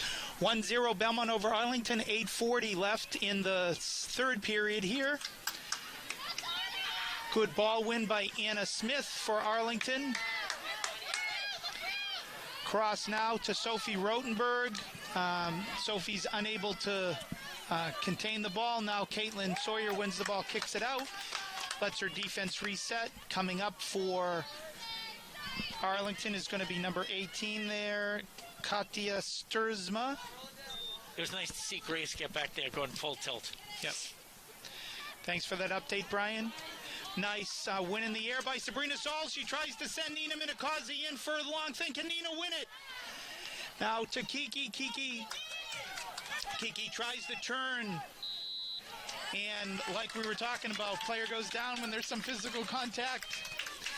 What's the word, Brian? Embellished. Embellished. We're here in the stands here at Harris Field. All the parents are here in our broadcast. They don't like my vocabulary word. They want us to be total homers on this broadcast. They don't like the vocabulary word, evidently. Belmont, decent opportunity here if Landry can just loft it over and see if one of her teammates gets it. It looks like it's going to be Rachel November for the shot, and it just goes wide. I couldn't tell if it was deflected, but the referees are going to award Arlington the goal kick. Great play, great chip, exactly what you wanted. You're hoping to get a shot on frame, but excellent chip by Landry. Claire Ewan out with the bounce over midfield. Nice play. Ashley Green now the pass to Sabrina Sauls. Back to Allie Landry. Now can Kiki Cristofori go in? She's onside. She's got two defenders on her. One by Arlington. Arlington cleared, so Belmont will have the kick in deep in Arlington territory. 1-0 Belmont, 6:30 left to go. Third period, Scott Landry, Brian Meringer, and Jeremy Reserve on this special Belmont Center Media Center broadcast of Soccer Night in Belmont. Kiki Cristofori is just called off sides. Arlington's defense moved up when Nina Minakazi got her foot on the ball, so even though Kiki wasn't moving forward, the trap by Arlington caught her off sides. Yeah. It was a nice step up by the D. And those balls can go as far as they want off those indirect kicks, so goes over midfield. Now in the COVID regulations, we'll see if it's clear. Back to Jenna Thomas. No offsides on that play. It was close. But Jenna is able to get her foot on the ball, but Claire Ewan comes up again to snuff out a great Belmont attack. Nice hustle by Grace getting back. Arlington had numbers on that rush, and she really hustled to get back. You love to see the midfielders coming back to win that. Now great pass by Arlington for the shot. And it goes left from our point of view of Abby Morin to Abby's right. A nice opportunity, great pass in the middle by Sophia Saleh for Arlington. I didn't see which of the Arlington players was able to get the shot, but nice combination by Arlington.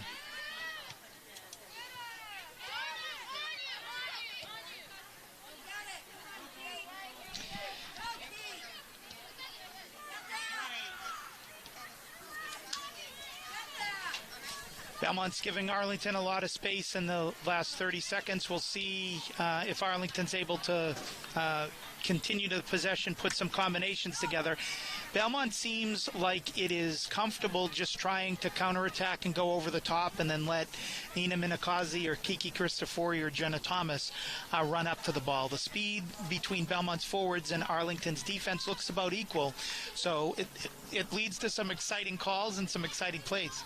Yeah, and I think Sabrina's done a nice job in the middle in terms of sending those through balls in. Obviously, on the first goal that was scored in the first half, it was a beautiful ball to Nina, and then Jenna Thomas scored. She's done a nice job of putting balls in the second half. I think she's done a nice job of kind of calming down the midfield.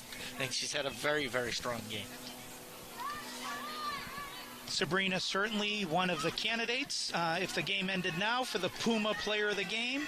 Jenna Thomas goes over the top just a little bit too far, given what Arlington's keeper, Claire Ewan, how she's been playing really toward the top of her 18-yard box.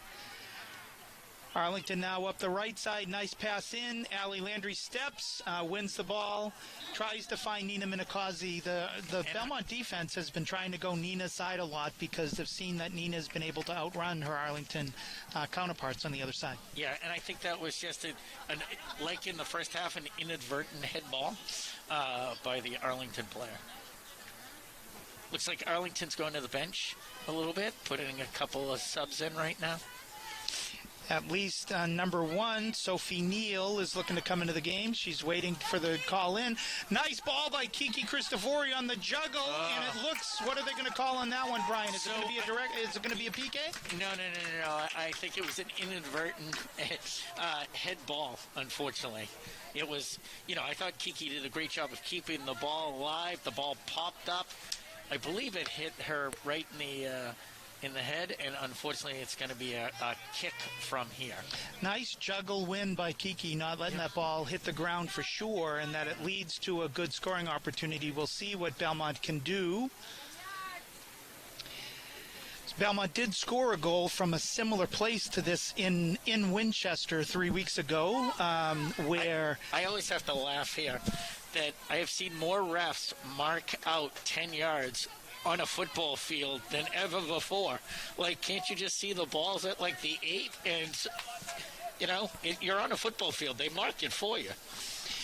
So the strategy for this is just to try to blast it through that wall, right? And when Allie took the shot in Winchester, she went low and it was able to score. Now Rachel to Allie. Allie's shot is blocked by Arlington. You have to just shoot it fast, and you just hope it gets through. Arlington's defended 2 of those shots well today. Doesn't take away at all from Kiki Cristofori's good play to lead to that, just like her good hustle play in Winchester led to that scoring opportunity in that game. No, I think it's great. It's one of those things where obviously both sides are going to get those opportunities, but there's another part of you that says that it's an inadvertent play by a player, and you hate to see it end up in the back of the net for kind of a COVID-specific rule. Abby Grable back into the game, as well as number 1, Sophia Neal for Arlington. Abby is number 21. Looks like she's playing the striker position, the forward in the center of the field. For a team as deep as Arlington, you're not used to seeing a freshman get as much playing time as number 21, Abby Grable. And you've also seen Sophia Neal get a decent amount of time off the bench as well. Sophia, sophomore for Arlington. Now, lead pass into Kiki Cristofori. Good foot race there with Megan O'Sullivan. O'Sullivan wins it, able to clear it, but Belmont will have a kick in deep in Arlington territory. Under 2 minutes here in the third period. Belmont 1, Arlington 0 at Belmont's Harris Field. Thanks for being with us on this special Belmont Media Center broadcast of Soccer Night in Belmont.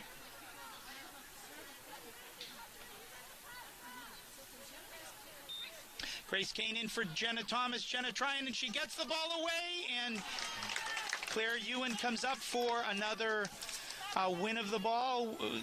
Not sure if that's statistically a save or not, but nice play nevertheless by Claire Ewan, a real factor in the game.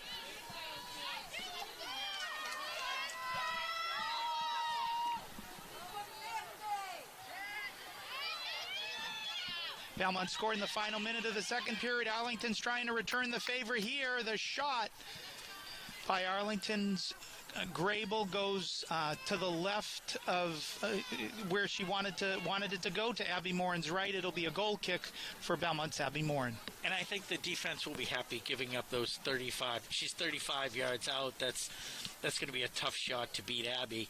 And so I think if you're the defense, you'll take the shots from out that far. Abby Morin now out to the 35-yard line on the football field.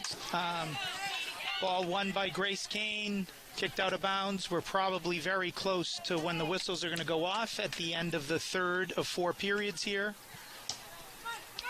Ball won by Sabrina Sauls. Can she send in? Oh, Kiki Cristofori was making a run. If Sabrina released it, it was going to be a foot race. Nice coming back, as we've been talking about. Grace Kane playing a wonderful third period. Ball sent in. Can Kiki Cristofori win the foot race? She cannot.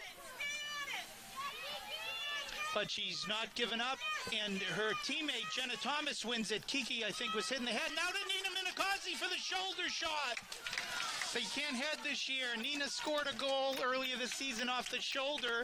She's actually gotten quite good at it. That would have been pretty far away to score, but nice attempt by Nina Minakazi off the great ball by Jenna Thomas. And you hear the whistles, we hear the whistles after 3 periods here from Belmont's Harris Field. Belmont 1, Arlington 0. We're here for soccer night in Belmont. We thank you for joining us. At the end of the game, there will be 2 presentations. There will be the presentation of the Phoenix Cup, which is to the winning team. Right now, Belmont would hoist the Phoenix Cup if this margin is able to be preserved. Last year, it was Winchester here at Belmont's Harris Field who got to host the Phoenix Cup. So it is a new tradition as of last year. This would be the first time Coach Paul Graham, as we've celebrated his 50 years of coaching here tonight, would be able to host the Phoenix Cup, where if you're a Belmont fan, you hope he has that opportunity to do that.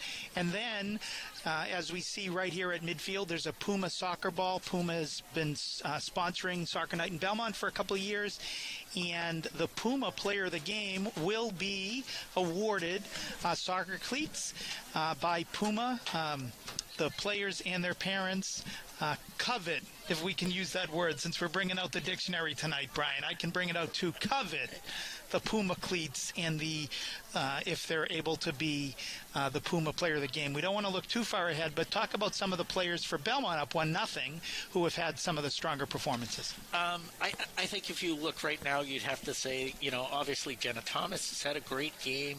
She was able to put the ball in the net, but she's also made some strong crosses. I think she's done a good job of getting back and helping out defensively. I think Nina Minakazi has been, throughout the game, a threat. She hit the post. And I think Sabrina has done a wonderful job in the middle, sending through balls. So I think those 3 particularly have been great. Obviously, the defense has been solid tonight as a unit. There were some scoring opportunities, I think, especially in the first quarter. But, I thought they did very well during the third quarter. They did give up a shot. It was from distant, and Abby was able to easily get it. So I think Abby Morin's got to be on that list of this secret committee who was voting tonight. Abby's had a great game in the goal.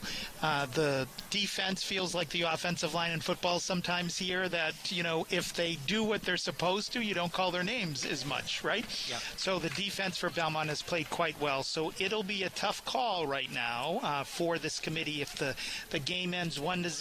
But there's 20 minutes left to play. If you're Arlington down 1-0, you make any adjustments, Brian? I think you might have to start sending people up a little bit more. You might be pushing up some of the wings a little bit higher and looking to strike a little bit quicker. And I think if you're Belmont, you're doing the same thing that hopefully has got you to this point, and you're trying to make sure that you're stopping the counterattacks. So as we reset here from Belmont's Harris Field, it's a beautiful night, 69 degrees under the lights. Soccer Night in Belmont. We live for the nights we remember. Belmont scored at the end of the second period for the game's only goal. It was a through ball by Sabrina Sauls to Nina Minakazi. Nina's left-footed shot went off the right post. Jenna Thomas was able to win the rebound, settle herself, and kick it past Claire Ewan, Arlington's goalie, for the 1-0 Belmont spread. We'll see what happens here. We're in for, I believe, an exciting fourth period as Arlington's stepped up their aggressiveness, and Belmont is going to try more counterattacks, I predict. Yeah. And they're at the beginning of the half, they're trying to go back to Nina as well.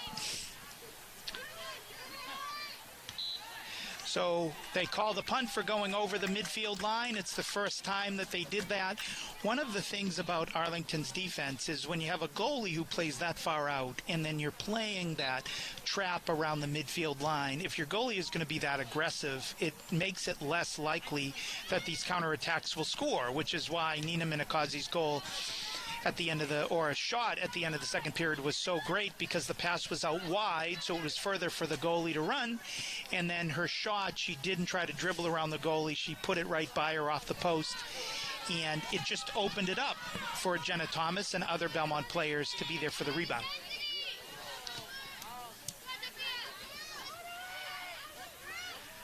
Grable wins the ball now to Anna Smith. Anna's attempted pass won by Grace Kane. Ball, nice passing to Grace Kane, and she hits the ball. She hits the through to Kiki Cristofori in the right corner. Kiki's going to try to get some space, hit across. Now back, attempted pass to Jenna Thomas, goes out of bounds off of Arlington, so it'll be Belmont's kick-in on the far side. Grace Kane also has had a great game. Now Grace Kane in the right corner.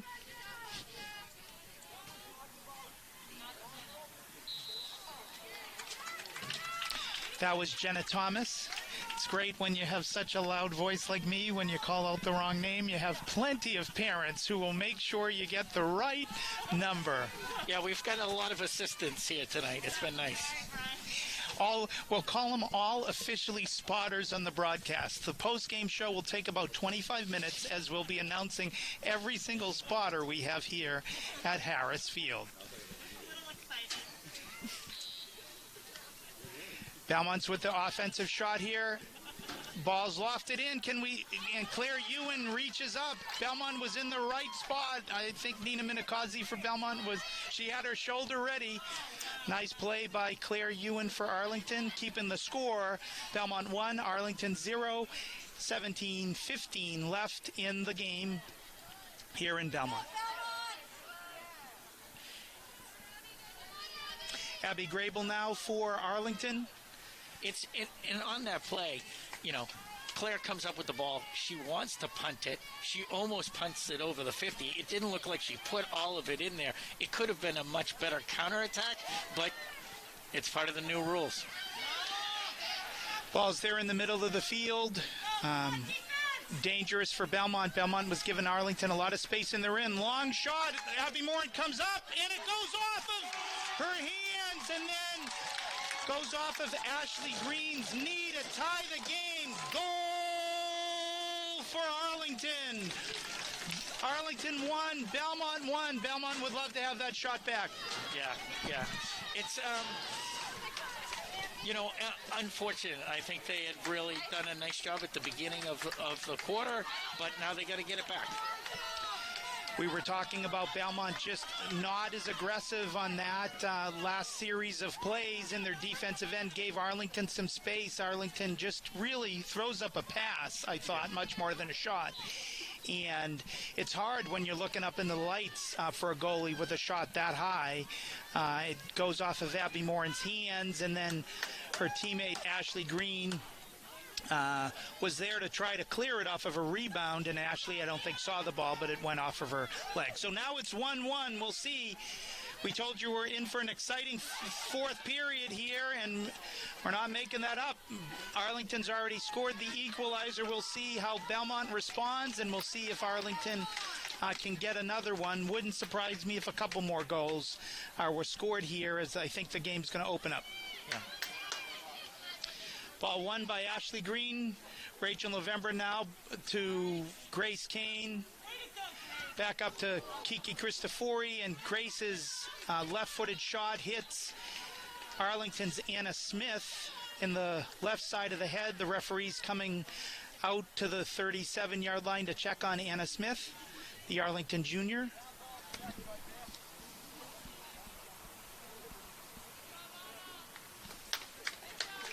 She will stay in the game. I was wondering if they were going to call the play against her. Unfortunately, she got hit in the head, but I was wondering if they were actually going to call it against her. First off, we're glad she's okay. Second off, you do wonder. It did hit her in the head, and, we saw in the first half a ball hit the back of a Belmont player's head that they called an official head ball, which gave Arlington a great scoring opportunity. So here we are. Arlington sends in the pass. Abby Morin comes up to win it on the ground. Now up to Sabrina Sauls for Belmont. Sabrina moves around the Arlington defender. Now up to Rachel November. Rachel turns to the left. She has Mia Filler out there now on the left midfield position. Mia just into the game for Belmont. I feel like Arlington's in the attack mode right now. Belmont's a little bit on their heels.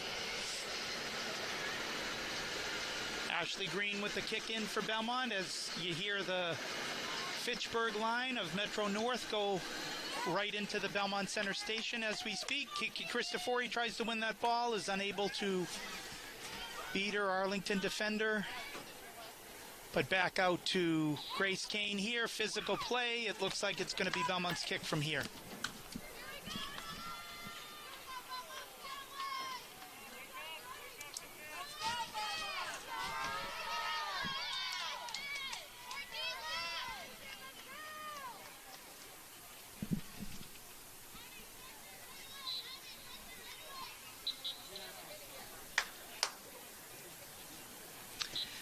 A lot of time trying to create space, at least 6 feet for that pass to come in. Rachel November with the ball win, goes to the corner. Can Mia Filler run it out? And Mia is able to get to the ball second. The attempted clear goes off Mia Filler's foot. It'll be Arlington's kick in. Now stepping up nicely, Ashley Green. Unfortunately, Nina Minakazi had to come back to make sure she wasn't offside, so she wasn't going in the right direction for Ashley's nice pass. That's the level of height and depth that could lead to another Belmont scoring opportunity for sure. Arlington with the through, and this is Grable, a left-footed shot, and she takes it, and Abby Morin with her hands with a nice save, keeps the game 1-1. Nice shot by Grable.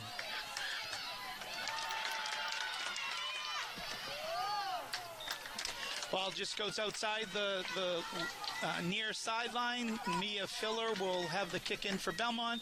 Would be better if Belmont tried to kick them in more quickly as they're letting Arlington set up, and Arlington's been well coached to defend these kick-ins. And just as we say that, they defend another one well, and the ball goes off of Belmont, and it'll be Arlington's kick-in now into the corner. Number 1, Sophia turns. Physical play there. The refs let it go. Now, attempted pass by Mia Filler up to Nina Mikazi, a little bit too long. Nice ball in there by number 19 for Arlington, Caroline Keneally. Rachel November with the long ball. Can Jenna Thomas get to it? No, but nice win by Nina Minakazi. She tries to switch the ball to the other side, but doesn't get a clear strike on it. This is Grable now, the freshman for Arlington. Nice passing, back up to Sabrina Saul. Sabrina has a lot of space. It's the through ball, and the refs are going to let it go. And can Kiki touch it? No! All the way 28 yards at least out of the goal. Claire Ewan saves another Belmont scoring opportunity. That one looked for sure like it had 50-50 goal written all over it. And another great through ball by Sabrina. Now Nina Minakazi with the ball out of the air just goes to the right of the goal from her shooting perspective, but that was a nice play by Nina Minakazi. Now into the game, not too many substitutions in the second half. Sophia Saleh comes back in to play the striker position perhaps, or looks like she's going to play right midfield in for Abby Grable.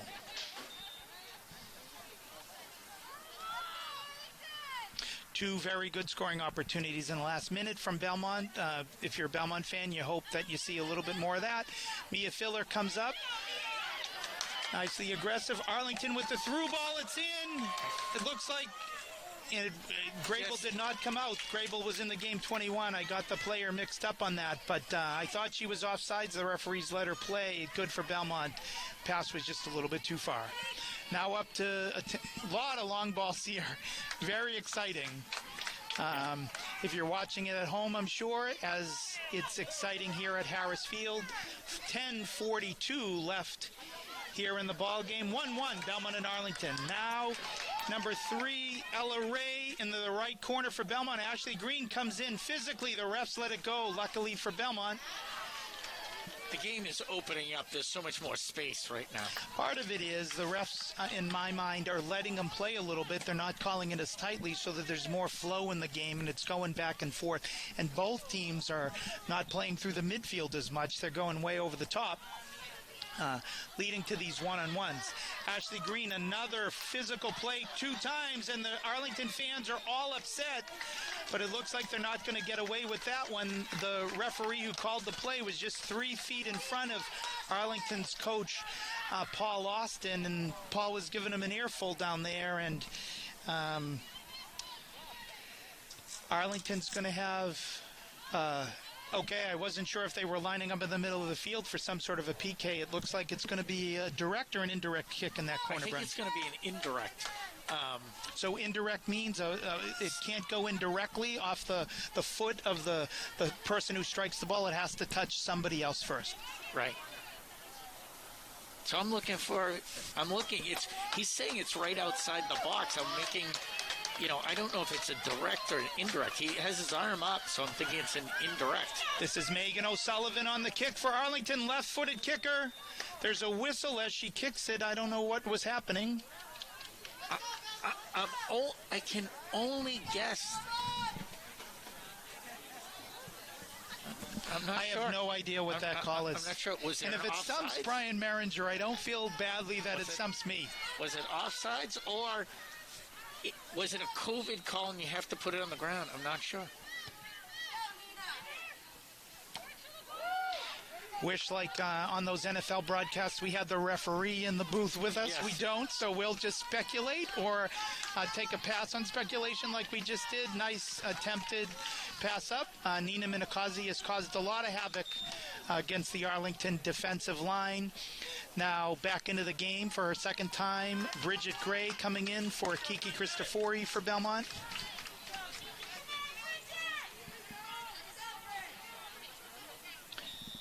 Mia Filler with the kick in.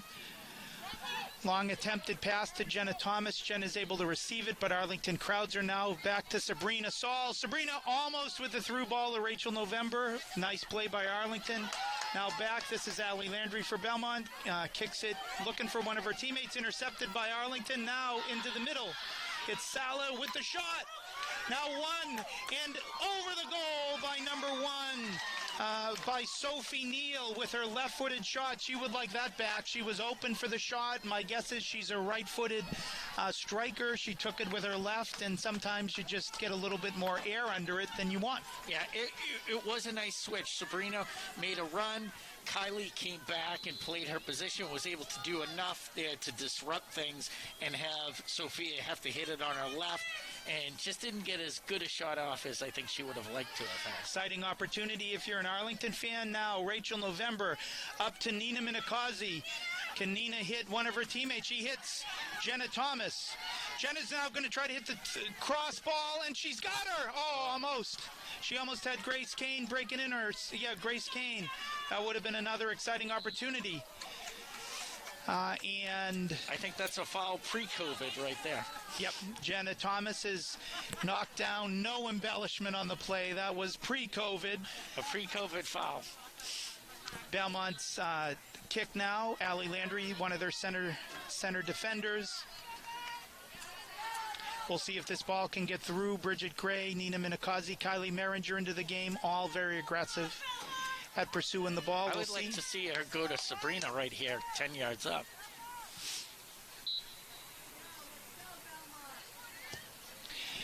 But instead goes over the top. Grace Kane almost with the shot. And then Claire Ewan again for Arlington. Coming way up to snuff out the Belmont attack. Now Sabrina Sauls with a nice move. Sabrina kicks it up to herself into the right corner. Can she hit the cross? And again, Claire Ewan comes up and looks like she loses the ball out of her spot. Dangerous play if you're Arlington, but they'll take it. Keeping the score 1-1. Belmont and Arlington here at Soccer Night in Belmont at Belmont's Harris Field.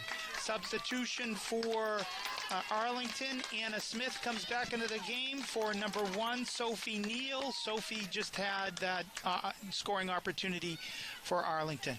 Now up to Jenna Thomas. Jenna unable to control it. Ball comes back. Allie Landry comes back in. Sends it up to Bridget Gray. Nice play by Bridget. Mia Filler, she hits the deck. No call. Megan O'Sullivan now over the top.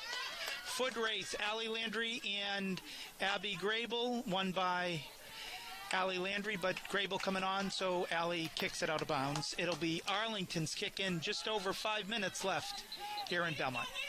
5 minutes left, yeah. It should be an exciting conclusion to the game.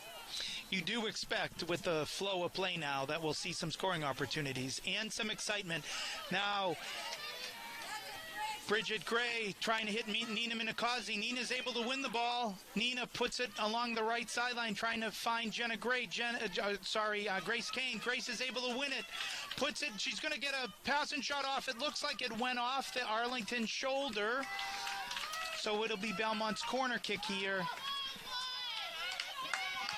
Corner kicks are unlike previous years where you can't send it directly into the goal. What typically happens is you have to play the ball along the ground, and then the second player who touches it is the one that tries to cross it in.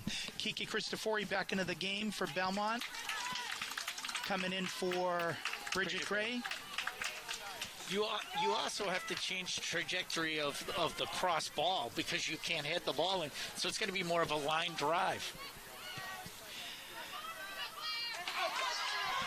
Claire Ewan has a hard time controlling that in the air, but she's able to gain possession before she hits her own 18 line so that she could use her hand. Now Anna Smith up to number 3. Ella Ray for Arlington.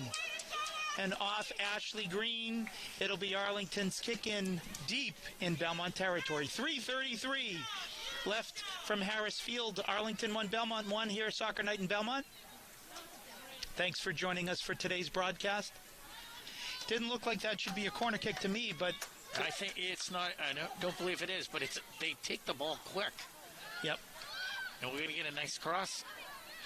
The ball let her go through her legs. Nice play by Arlington on the play. I didn't see the number who did the misdirection on that, but Belmont thought that the first player was going to win the ball. She let it go through her legs intentionally, so her teammate had a cleaner look at a shot, but Belmont's unable to get it up. get a player out there. I think Ashley Green heard you. She moves toward that. Nice move around. Ashley Green by Arlington for the shot. No, for the pass. Didn't lead to a shot. Nice pass there by number 3. Ella Ray for Arlington. Left-footed shot. We almost saw the deflection. Arlington had 2 players close to the goal on that. Interesting opportunity for Arlington. Belmont will take it.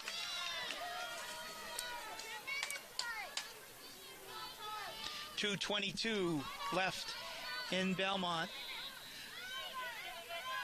Arlington and Belmont tied at 1.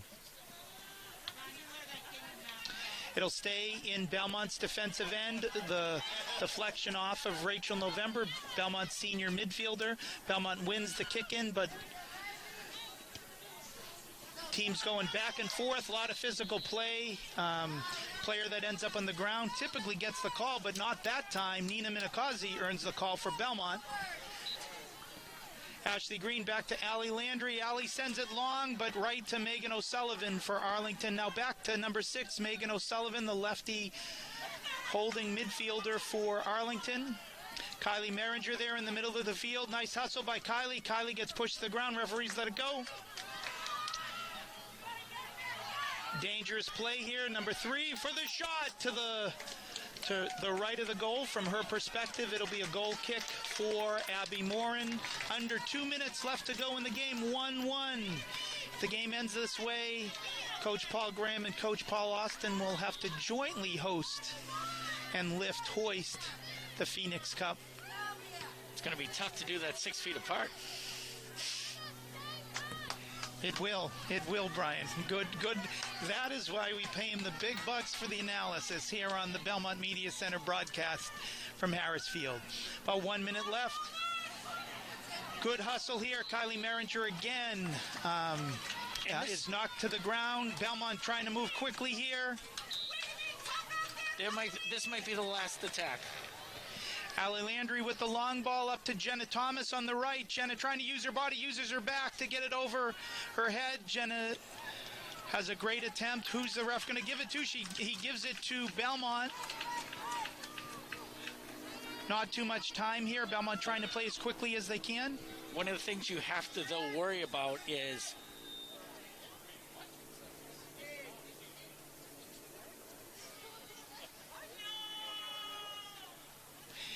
a little confusion. There's on some the field. question of whether it's the game or not. Didn't hear any whistles. Kind of an uneventful way to end, but we'll take Coach Paul Graham's cue. He's out there walking toward midfield. He's upset that, and he's talking with his counterpart, Coach Paul Austin from Arlington. They shake at midfield. This great game will end 1-1 here between Arlington and Belmont. An exciting game, Brian. We will have quickly an announcement of who the Puma player of the game is going to be.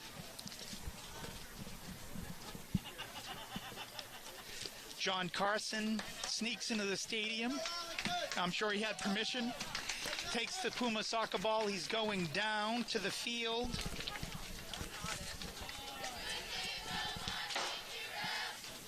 When I think of some of the players for Belmont, if this goes Belmont's way, Abby Morin had many good saves. The defense all played well. Grace Kane played well.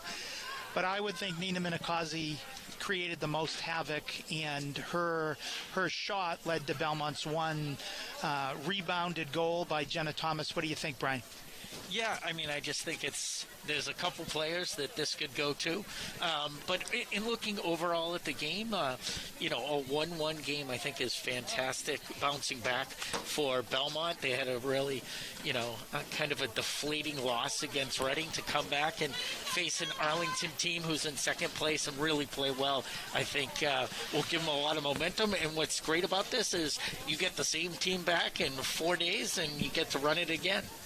So, of all of Belmont's games this year, this was up there with the Winchester game in Winchester for just excitement. A lot of good scoring opportunities.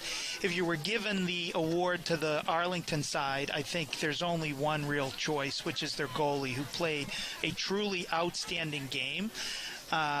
Claire Ewan for Arlington. There was controversy in a tie game last year, Belmont and Winchester, that the award went to the Winchester players. So we'll see what this secret committee from Soccer Night in Belmont does for the Puma player of the game here. And it looks like Belmont's junior forward, number 14, Nina Minakazi, is coming out for the presentation at midfield here. Coming to receive the soccer ball from John Carson and Rob Gray, the two co-organizers, getting a nice photo with the Puma player of the game, number 14, Nina Minakazi for Belmont. Well deserved. I thought you played a great game, dangerous all game long. Had the great break-in where she hit the post that led to Jenna Thomas scoring. A good pick. And Nina's hustle all over the field, certainly noticeable, but I think this comes that Belmont's one goal was Nina was the initiator and most of the creator of that, and I think that played heavily into the deliberations. Less controversy in Belmont this year over the Puma player of the game than last year. Yeah, I think the Belmont parents appreciate when they get the Puma player of the game. But within the Belmont community, some might be calling for a recount, as there are a lot of players that had good games for Belmont. So, Brian, when you look at the overall 80 minutes of this game, if you're Belmont, what do you take away? I think you just had a good, solid performance. I thought the defense played great. I thought Abby was good between the nets. I thought you really got some energy, and they were a lot more dangerous. I thought they had a lot more scoring opportunities. Today, I think the through balls, Sabrina, I thought, played great. I thought she was a candidate for kind of player of the game as well. I think she did a nice job. There were times in which she was playing in the back, and she carried the ball up, made some offensive plays. So I think you can take a lot from this game. I think Arlington will be ready for the rematch that will be happening. And that rematch will happen this Wednesday, Veterans Day. We salute all of our veterans. What's happening now at the middle of the field is, I think it's the captains for both teams, the 5 captains from Belmont, the 3 captains or 4 captains from Arlington, with their coaches for the presentation of the Phoenix Cup, which they will need to share this year. Correct. I thought this was well done considering all the constraints that Rob Gray and John Carson put on another great performance for the kids, and they'll share the cup this year. The game ends 1-1. Belmont scored their goal at the end of the second period. It was Jenna Thomas on the goal from the nice shot off the post by Nina Minakazi. Arlington got the equalizer at the beginning of the fourth period. I still don't know who scored the goal. I wish I did. But Arlington scored the goal, and then both teams had great scoring opportunities in the final 15 minutes of the game, but neither of them are able to get on the scoreboard, so it ends Belmont 1, Arlington 1. Brian, any final thoughts? No, just a pleasure of doing the game with you. I thought it was a wonderful game. I think both teams walk away with things that they did very well and a couple things they can work on, and I'll be interested to see the game next Wednesday. So we thank you for joining us here on the Belmont Media Center special broadcast of Soccer Night in Belmont. The Belmont Media Center will be broadcasting all the home games for Belmont boys and girls soccer for the rest of the season, so we encourage you to tune in. For our broadcast team of Jeremy Meserve and Brian Meringer, I'm Scott Landry saying thank you for joining us. So long from Belmont's Harris Field. Have a great night. Great job, guys.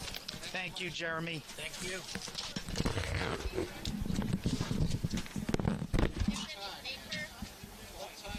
I know. Hey, Sorry, nice job. ties, guys. Thank you, Darren. Hey, you know what? I'll tell you, the voting was quicker than the presidential thing. Got it right. You guys did a fantastic job. That was awesome. It was fun. No, that was fantastic. No, it's fun. Turned out too bad, the weather was perfect. I know.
been burning down, but that's unsustainable. So I think a Biden administration will have a huge domestic agenda to attend to. And so, foreign policy will certainly be important as well, but I think the focus initially at least will probably be at home.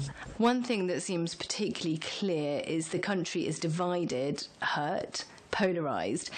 But does this affect the economy? Is it based on economic inequality? Yeah, so inequality is already an issue on Biden's radar for sure, and that's why his approach to the labor market is focusing on boosting worker power to address income inequality. Wealth inequality is related to income inequality, certainly, but usually solutions to wealth inequality involve a lot more redistribution, and Biden didn't include any of those ideas like a wealth tax in his plan. But that being said, inequality is already on the agenda. Now, racial inequality and gender inequality, these things all are related to income inequality and inequality of opportunities. And Joe Biden has said that he wants to have one of the most diverse administrations that has ever existed. So it's certainly something he's thinking about and something that he'll tackle. But I think the immediate divide we have at the moment in the country is along political lines, more so even than in these other areas that I've mentioned. And so I think it will be a key challenge for the president to come in and